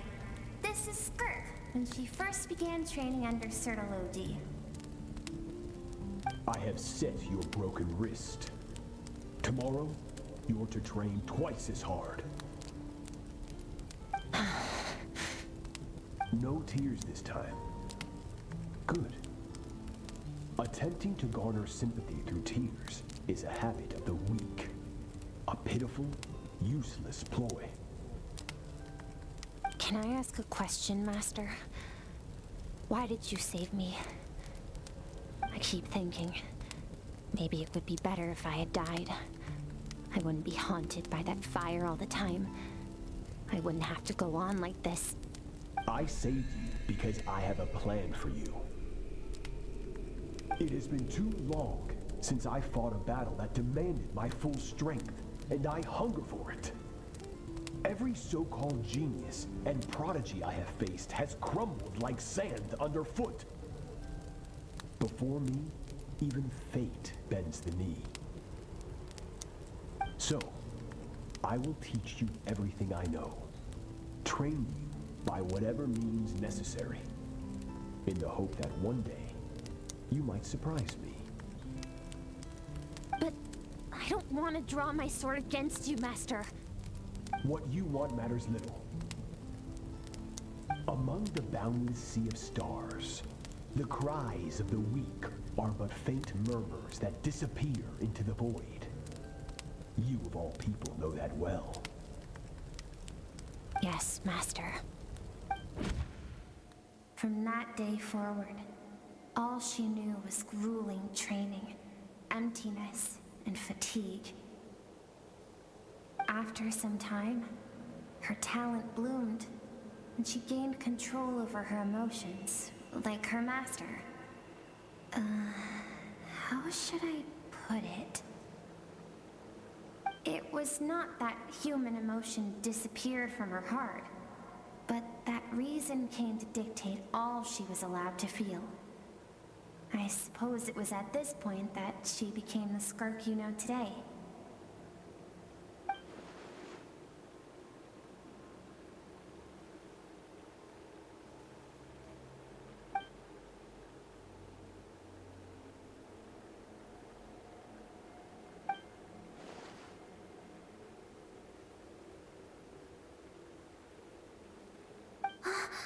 We're nearly there.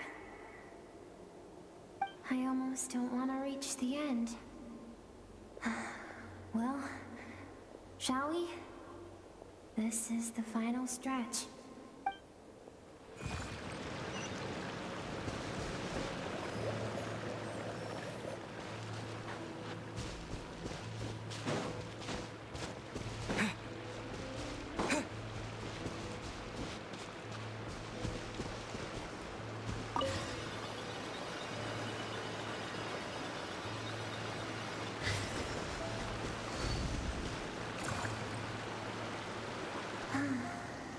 These are Skirk's happiest memories.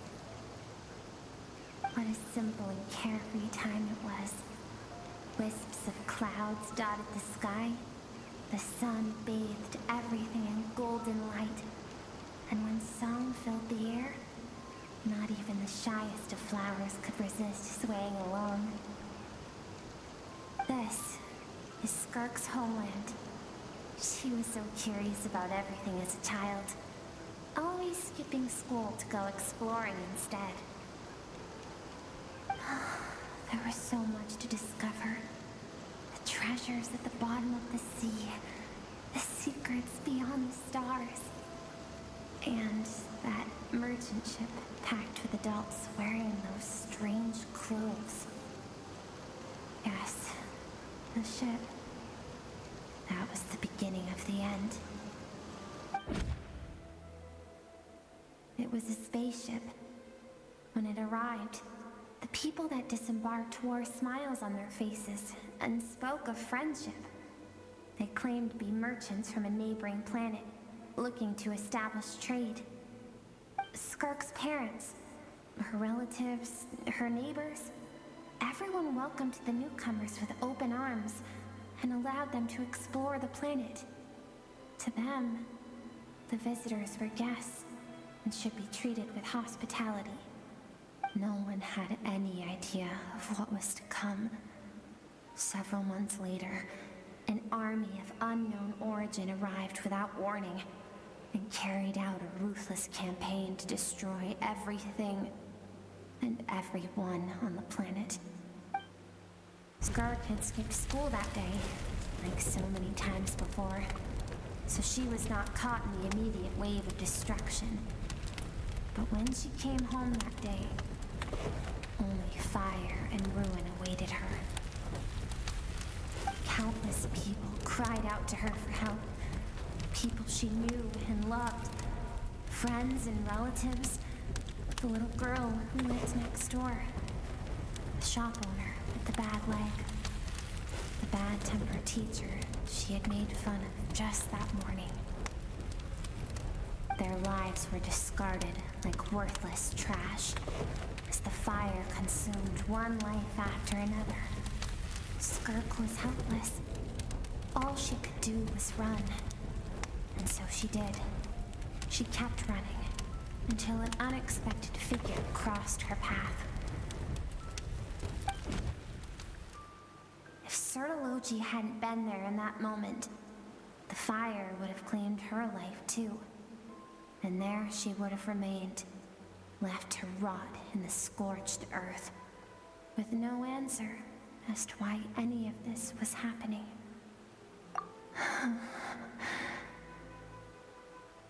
Because she and her people were seen as a threat. As the initial merchant ship explored the planet, they discovered that it hadn't always had the condition to support life. Yet there was evidence of human activity, even during the periods of extreme heat or cold in the past. Further research revealed that, over time, the people of this planet had evolved the ability to adapt to any type of environment or energy source. For that reason, the outsiders viewed them as a potential threat, and decided to eliminate them before the threat could rear its head. And so, the army was called, and the so-called danger was wiped from the face of the planet. Senseless, isn't it?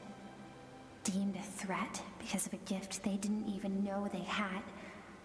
Perhaps it was their own innocence and kindness that doomed them. But in the end, that was lost to the blaze as well. If those with power get to decide good and evil, then all you can trust in is the sword in your hand.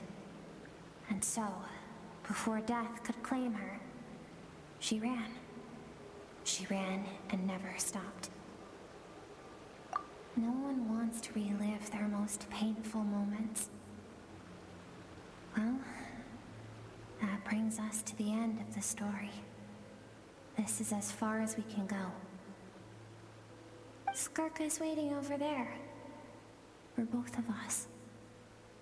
Let's go to her. It's time to fulfill my purpose. And my greatest wish over all these years.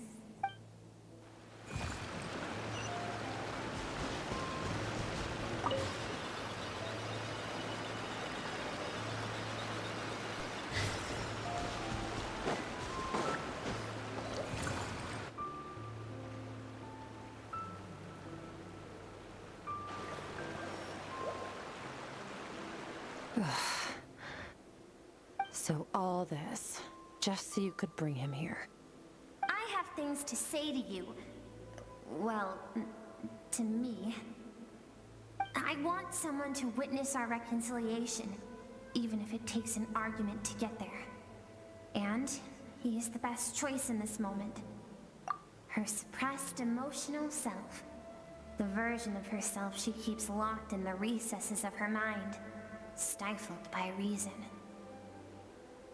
All those rejected impulses, those discarded aspects of your past selves, they are a part of me now. I am who you used to be. Someone you have refused to face for too long. So, I came to face you instead. You're wrong. I've faced you all along. And that's exactly why I keep you locked here. Your existence makes me weak. Moments of joy and longing are when we are most vulnerable. Don't forget, it was a penchant for goodness over reason that doomed our homeland in the first place. The vastness of the universe renders everything insignificant. Our feelings most of all. Even so, learning from the mistakes of the past doesn't have to mean erasing everything.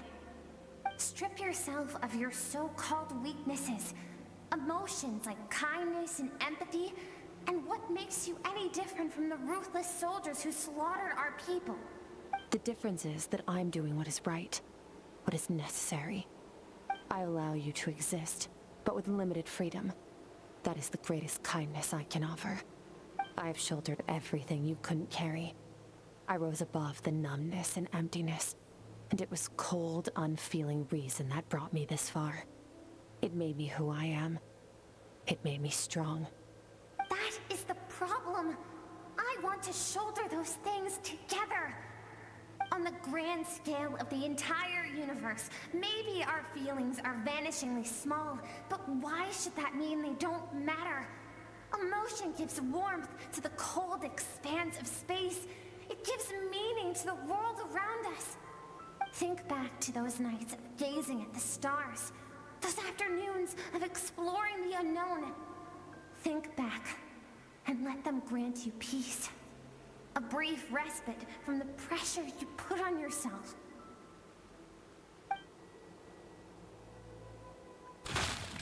That isn't what we need. It's exactly what we need. Aren't you curious about why recovering your strength has taken longer than normal this time? Finally, you get to the important part. That is the only answer I came here to find. Then look around. Look at your inner world. You cast aside your dreams and curiosity, and in doing so, you lost your original motivation. You severed all connection to who you used to be, so you can no longer draw strength from your past. Now, the only things driving you forward are fear and survivor's guilt. But these cannot take you far enough. And so, this river, the source of your strength, grows more polluted by the day. And you think that means I should seek help from a weak little thing like you?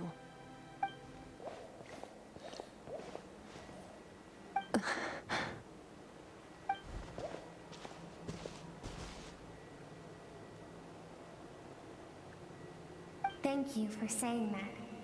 I knew bringing you here would be the right choice. To be honest, I'm not here to argue with you. This isn't about who's right or wrong. And in fact, I agree that in order to make it through the wake of that tragedy, we had to distance ourselves from the pain through reason over emotion. But what is right at one point in time isn't always right forever. I know you will never forget that fire. I know the fact that you were the sole survivor fills you with guilt. And I know that among the voices that haunt you, mine is there too. Because deep down, you know that you didn't turn out to be the person you wanted to be. All those unfulfilled hopes are like knives to the heart. And I don't want you to hurt anymore. So even if you can't accept me, I hope, at least, that you can let go. I keep thinking, maybe it would be better if I had died. I wouldn't be haunted by that fire all the time. I wouldn't have to go on like this.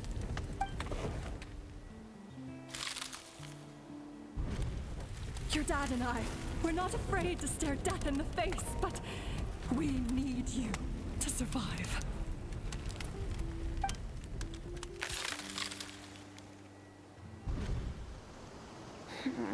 I'm sick of being a kid. There's so many amazing things out there, and I'm ready to see them all.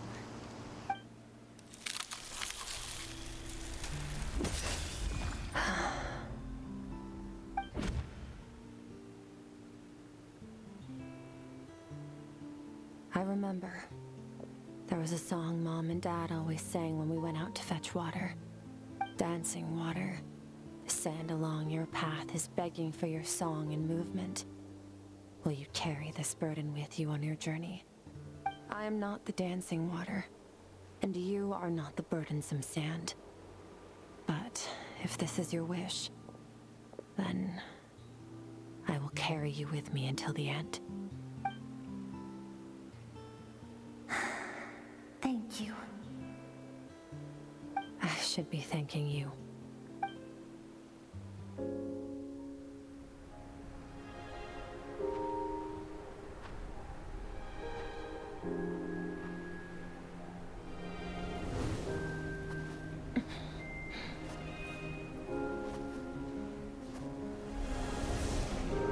Run, Skirk, run!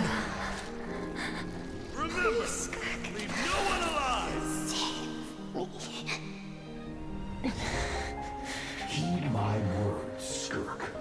Let fear take root in your soul. Did you survive? Why was it only you? Skirk, did you become a positive light in this world?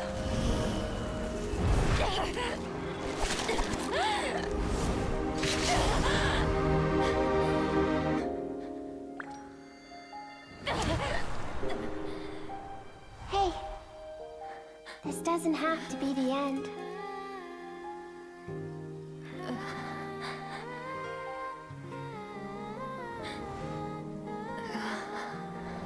Life is a gift. Don't let darkness claim it.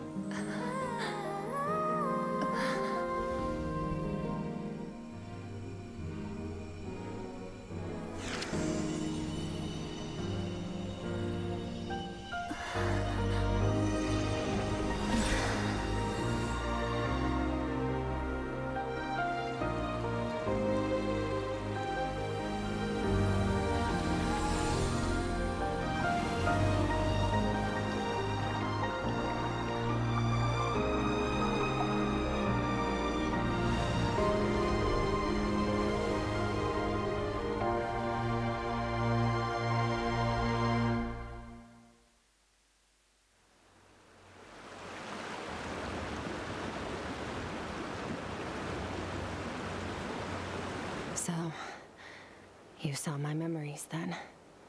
I once asked my master if survival of the strongest was the law of the universe. He said no. But in a world without order, those with no moral boundaries tend to be the ones who survive. That's why, after hearing his answer, an idea came to mind. An idea that, one day, I would create a new world order. One in which there would never be another tragedy like that fire. One in which power was not the law of the land. But that means I must defeat him. Because my master, Sertologi, is, at the core, a defier of all rules and order. Yes, and not just because of the gap in our abilities, but also because I have no reason to see him as an enemy. Although his decision to train me was not made out of kindness, he did everything a master should. He saved my life, taught me the sword and the principles of strength. And for that, I respect him. I know. And it's not something I want. But Master never goes back on his word. I have to treat everything he says as a promise. He's no longer into that. But he sends me messages through the abyss every now and then. Most of them are simple greetings, or an answer to one of my questions. Every time I hear from him, my heart skips a beat. And I wonder if this is the moment where he'll finally appear before me and tear down everything I've built to pieces. Maybe that means I do live in eternal fear, just like he said. Yes, I respect him, but I'm also afraid of him. And for that reason, the pursuit of strength consumes every moment of my life. I don't know what Master has planned, but I have to be ready. Help me? Why? This isn't your fight.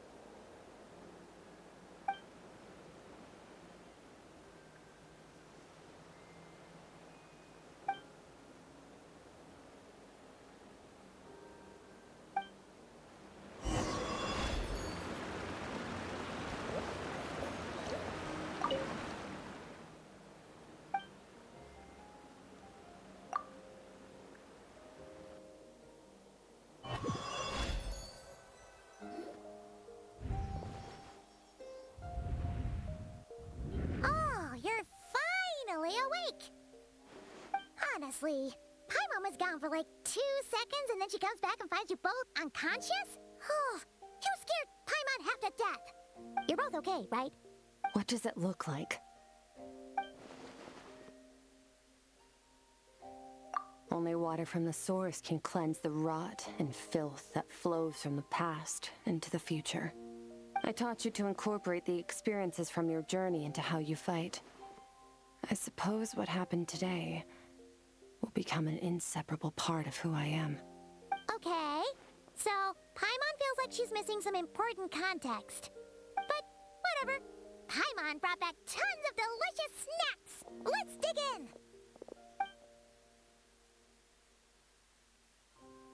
All right. It's about time we finished what we started. We're gonna deal with this thief for good, right? This time, I'm not going to tell you to hold back. But having digested even more power in the meantime, he's going to be tougher than before. The good news is, we have no reason to pull our punches this time. So, let's go. Same place as last time.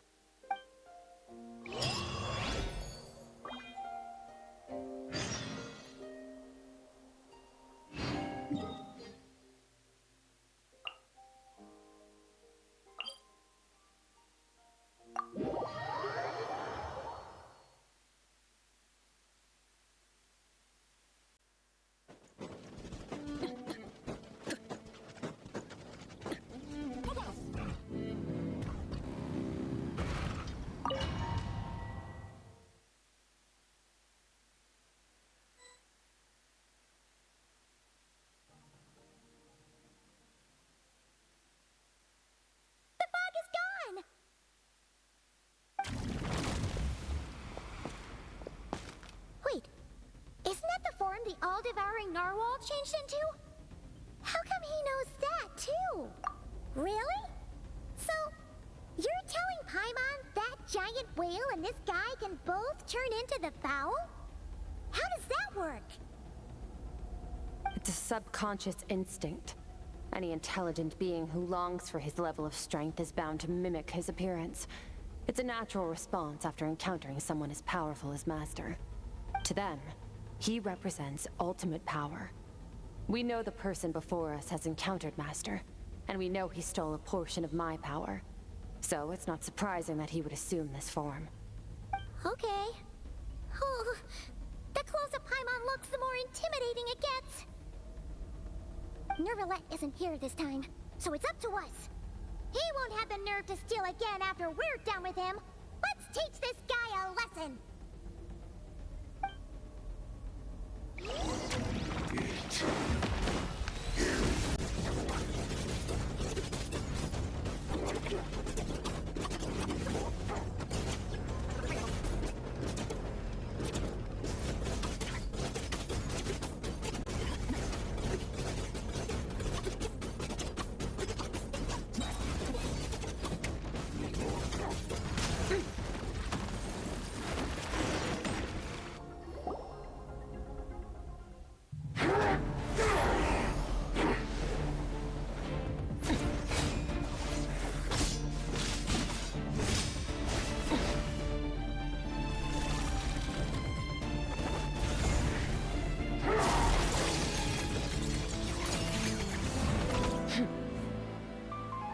enough of my power.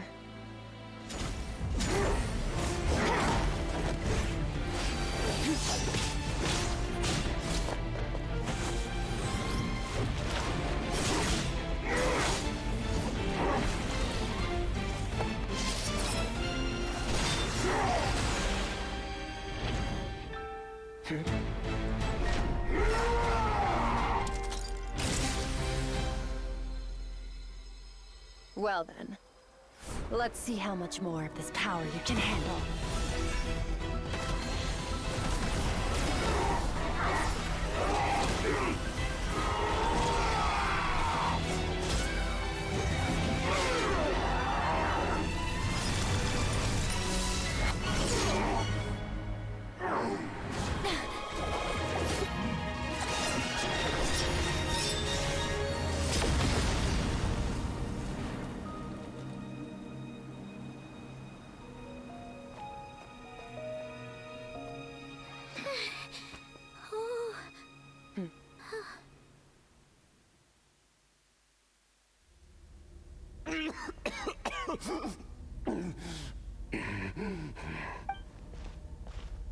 Well, have you come to your senses? You saw that my body was at its limit. So, you deliberately channeled your power into me, knowing that it would destroy my shell from within. Such power, such keen battle instincts. So, you must be... Skirk, Sertologi's disciple. How long has it been? How long has he been away from Tevat? Hundreds of years. Hundreds? Sorry, it's a lot to take in. I should introduce myself. I am Skirk, a friend of your master and one of his followers. This is the first time I've heard your name, Skirk. But hundreds of years ago, I knew you existed. And I knew you would come here. Hundreds of years ago? Sounds like you and Master have quite the history. Care to tell us about it? Of course. Might as well take advantage of a clear head while I can.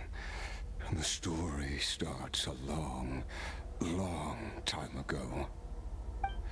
I was born into a noble family in Conria. As the eldest son, I was set to inherit our title. But I contracted an incurable illness as a child, and everyone gave up on me. I trained the sword harder than anyone else, defeated all of my peers. But it was all in vain. When other people looked at me, all I saw in their eyes was pity, or a strange glee in my misfortune. Even my parents were just waiting for me to die. Over time, my heart hardened, and I became aimless. That was the point where I met your master, Sertologi. We were similar in age, but different in background. He was born in prison, the son of criminals who had been sentenced to death. He spent his childhood wandering the streets, facing more criticism than the literary works in the Universitas Magistrorum. Yet, he always wore a smile on his face, as if kindness and malice were one and the same, and he could not see the difference. I still remember what he said to me when we first met. You need to fight to survive. Even if it's a losing battle, it should light a fire under you. How can you sit back like this and go down without a fight? That does sound like something he would say. He was the first to acknowledge that I was worth something, and he inspired me to keep going. When we sparred together, It was the first time I'd actually felt the thrill of combat. When I was 10, he stole forbidden research materials and managed to cure my illness. It was like there was nothing in this world he couldn't accomplish. When it came to the human form, he was always intent on pushing the boundaries of possibility. But somewhere along the way, I fell behind. My talents were nothing compared to his, and at some point, I realized he had pulled so far ahead, I was too embarrassed to even ask him to spar.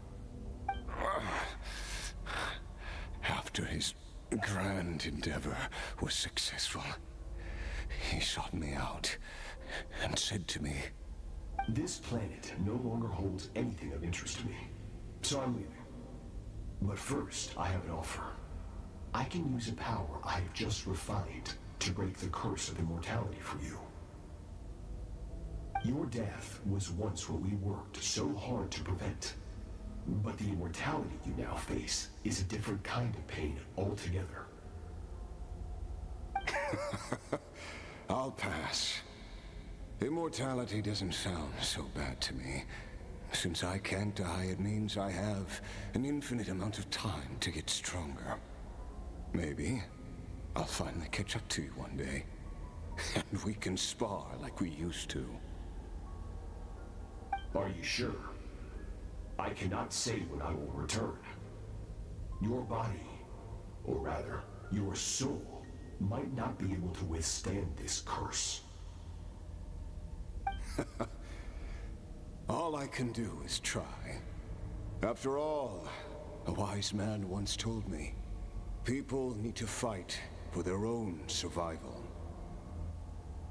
Wise indeed. And nevertheless, if you grow weary of the pain of immortality and wish to experience a good sparring match before you wither away, seek out my disciple. Disciple? Never thought I'd hear that word coming from you. Nor I. But Vedifenir said I was destined to find a disciple out there in the universe and bring her to Tibet. You know as well as I, Vedifenir's prophecies are never wrong. Well, now I'm curious about who this disciple of yours will be. All Vedifenir said was that one day, the stars shall bow in her honor. Sounds pretty impressive. Of course. Only the most outstanding people would have the right to become my disciple. Still self-assured as ever, I see. But you're not wrong. I'll be leaving then. Oh, and if you are serious about getting stronger, I left you a little gift in the primordial sea. As I've said before, walk whatever path you want. Freedom means even the wicked get to make their own choices. Waiting for me in the primordial sea was the all-devouring narwhal, already beaten into submission by Sertologi. In its weakened state, I was able to cut off part of its flesh and sew it into my own heart. Your heart? That sounds like torture. How did you even survive that? Because, of course, I bear the curse of immortality. So, you used the curse to turn yourself into a vessel for power. Even with that whale's ability, devouring power like that is not something the human body can withstand. With your body and soul constantly at the breaking point, it was the curse of immortality that sustained you. But that is not the path to strength. You have to pour your heart into it, work for it, dream of it. Instead, you stole something that didn't belong to you, and it backfired. You're right.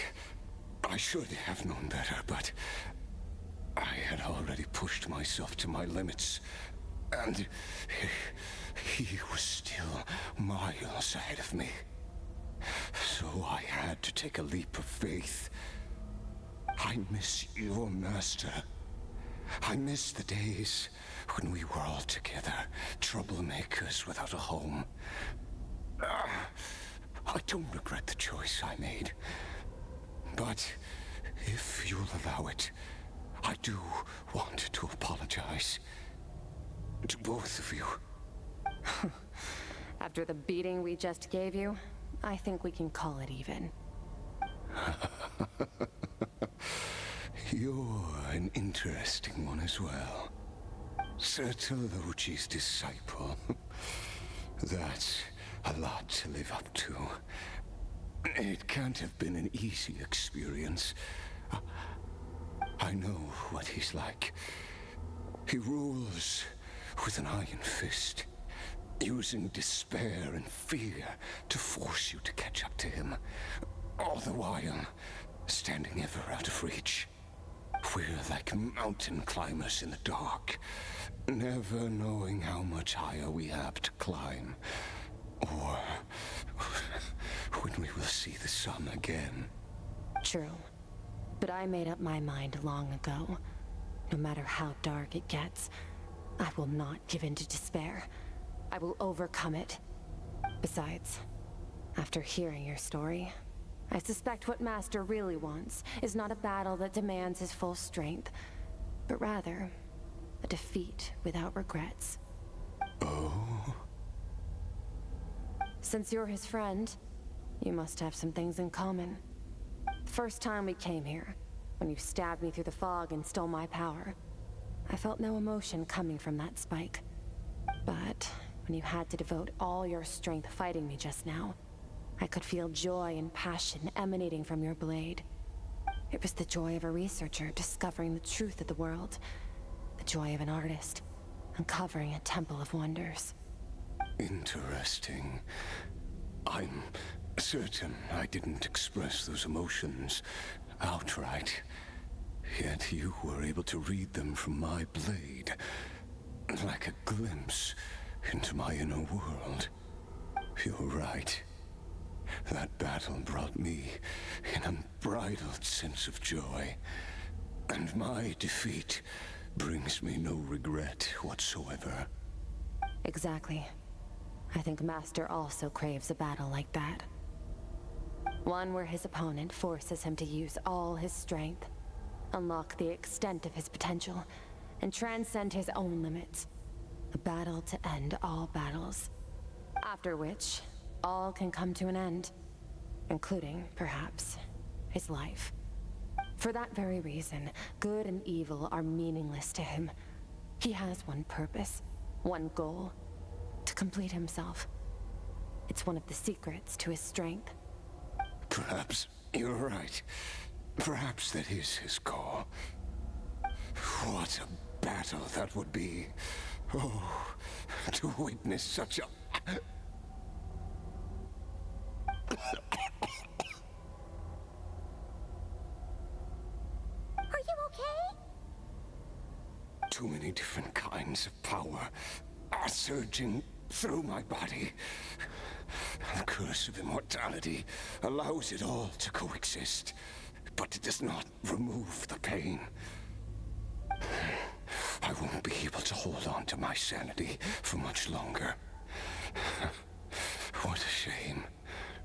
I would have loved to witness that battle.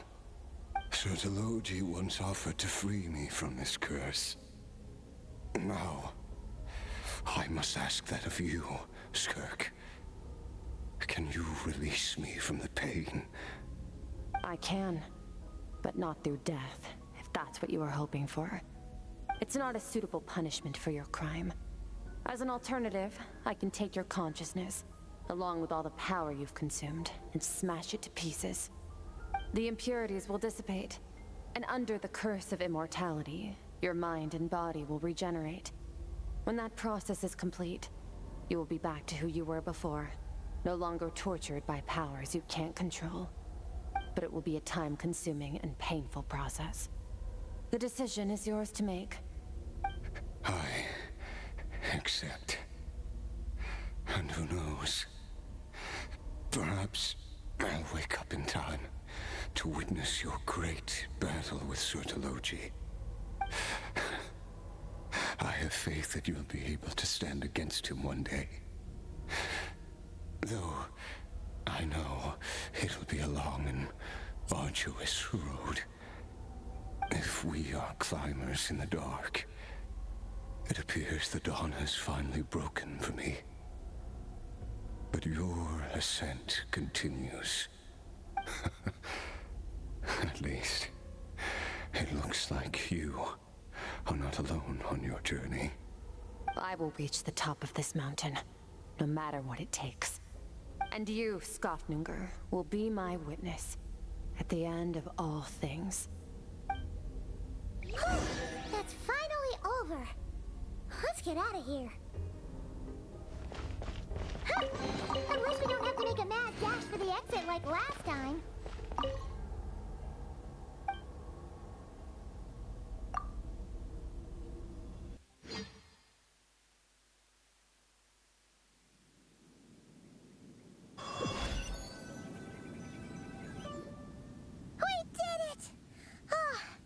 It's only been a few days, but it feels like forever. Once again, we've proved there's nothing we can't overcome. We're just that awesome. Wow, you sound even more confident than usual. Guess you really have become stronger. Today sure went by fast. It's night already. Oh wait, that reminds Paimon. The stars you mentioned, the ones that died out, are they back now? Yes. The power Skofnungr stole has been returned. So, the stars have regained their light. Great! Huh, it's crazy that you even noticed their light was gone. There are so many stars in the sky. If a few disappeared, Paimon definitely wouldn't be able to tell. I suppose it's because I have gazed upon this sky for centuries. The false stars, hanging in the meticulously planned sky, glittering with rotten light. It's not real. And yet, it is for that very reason that I can look upon it and enjoy the momentary peace it brings. Even the most beautiful of bubbles has to burst. We will return to the real universe one day, whether of our own volition or not.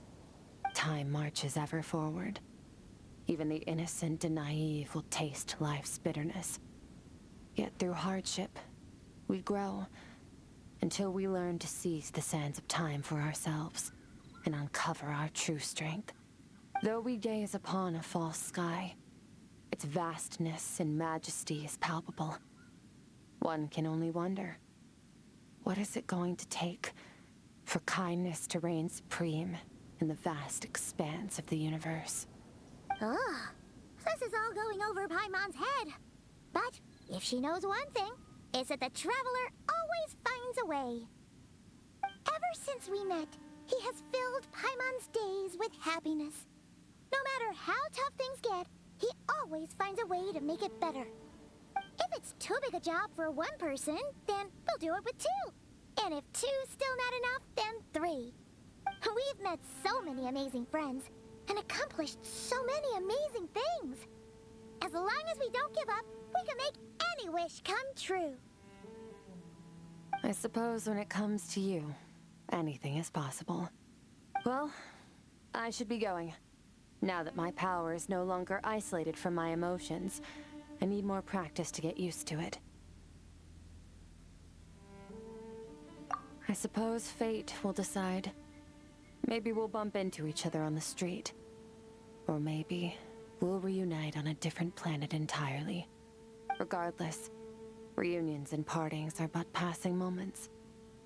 More than anything, I hope that at the end of this journey, wherever it takes us, we stand in a world reborn. One without war, pain, or forced partings. One where new life can bloom, even where there was once nothing but scorched earth.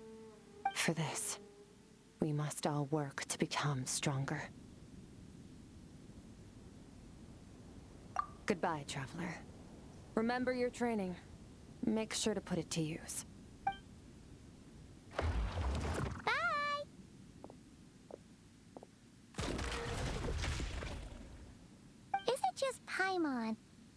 being nicer than before. We definitely count as friends after all that, don't you think? Hey, what do you think about camping here tonight? There's nothing quite like sleeping under the stars. Come tomorrow, we can continue our journey. Oh, and since Paimon treated you to that super nice meal at Wanmin Restaurant, it's about time you returned the favor.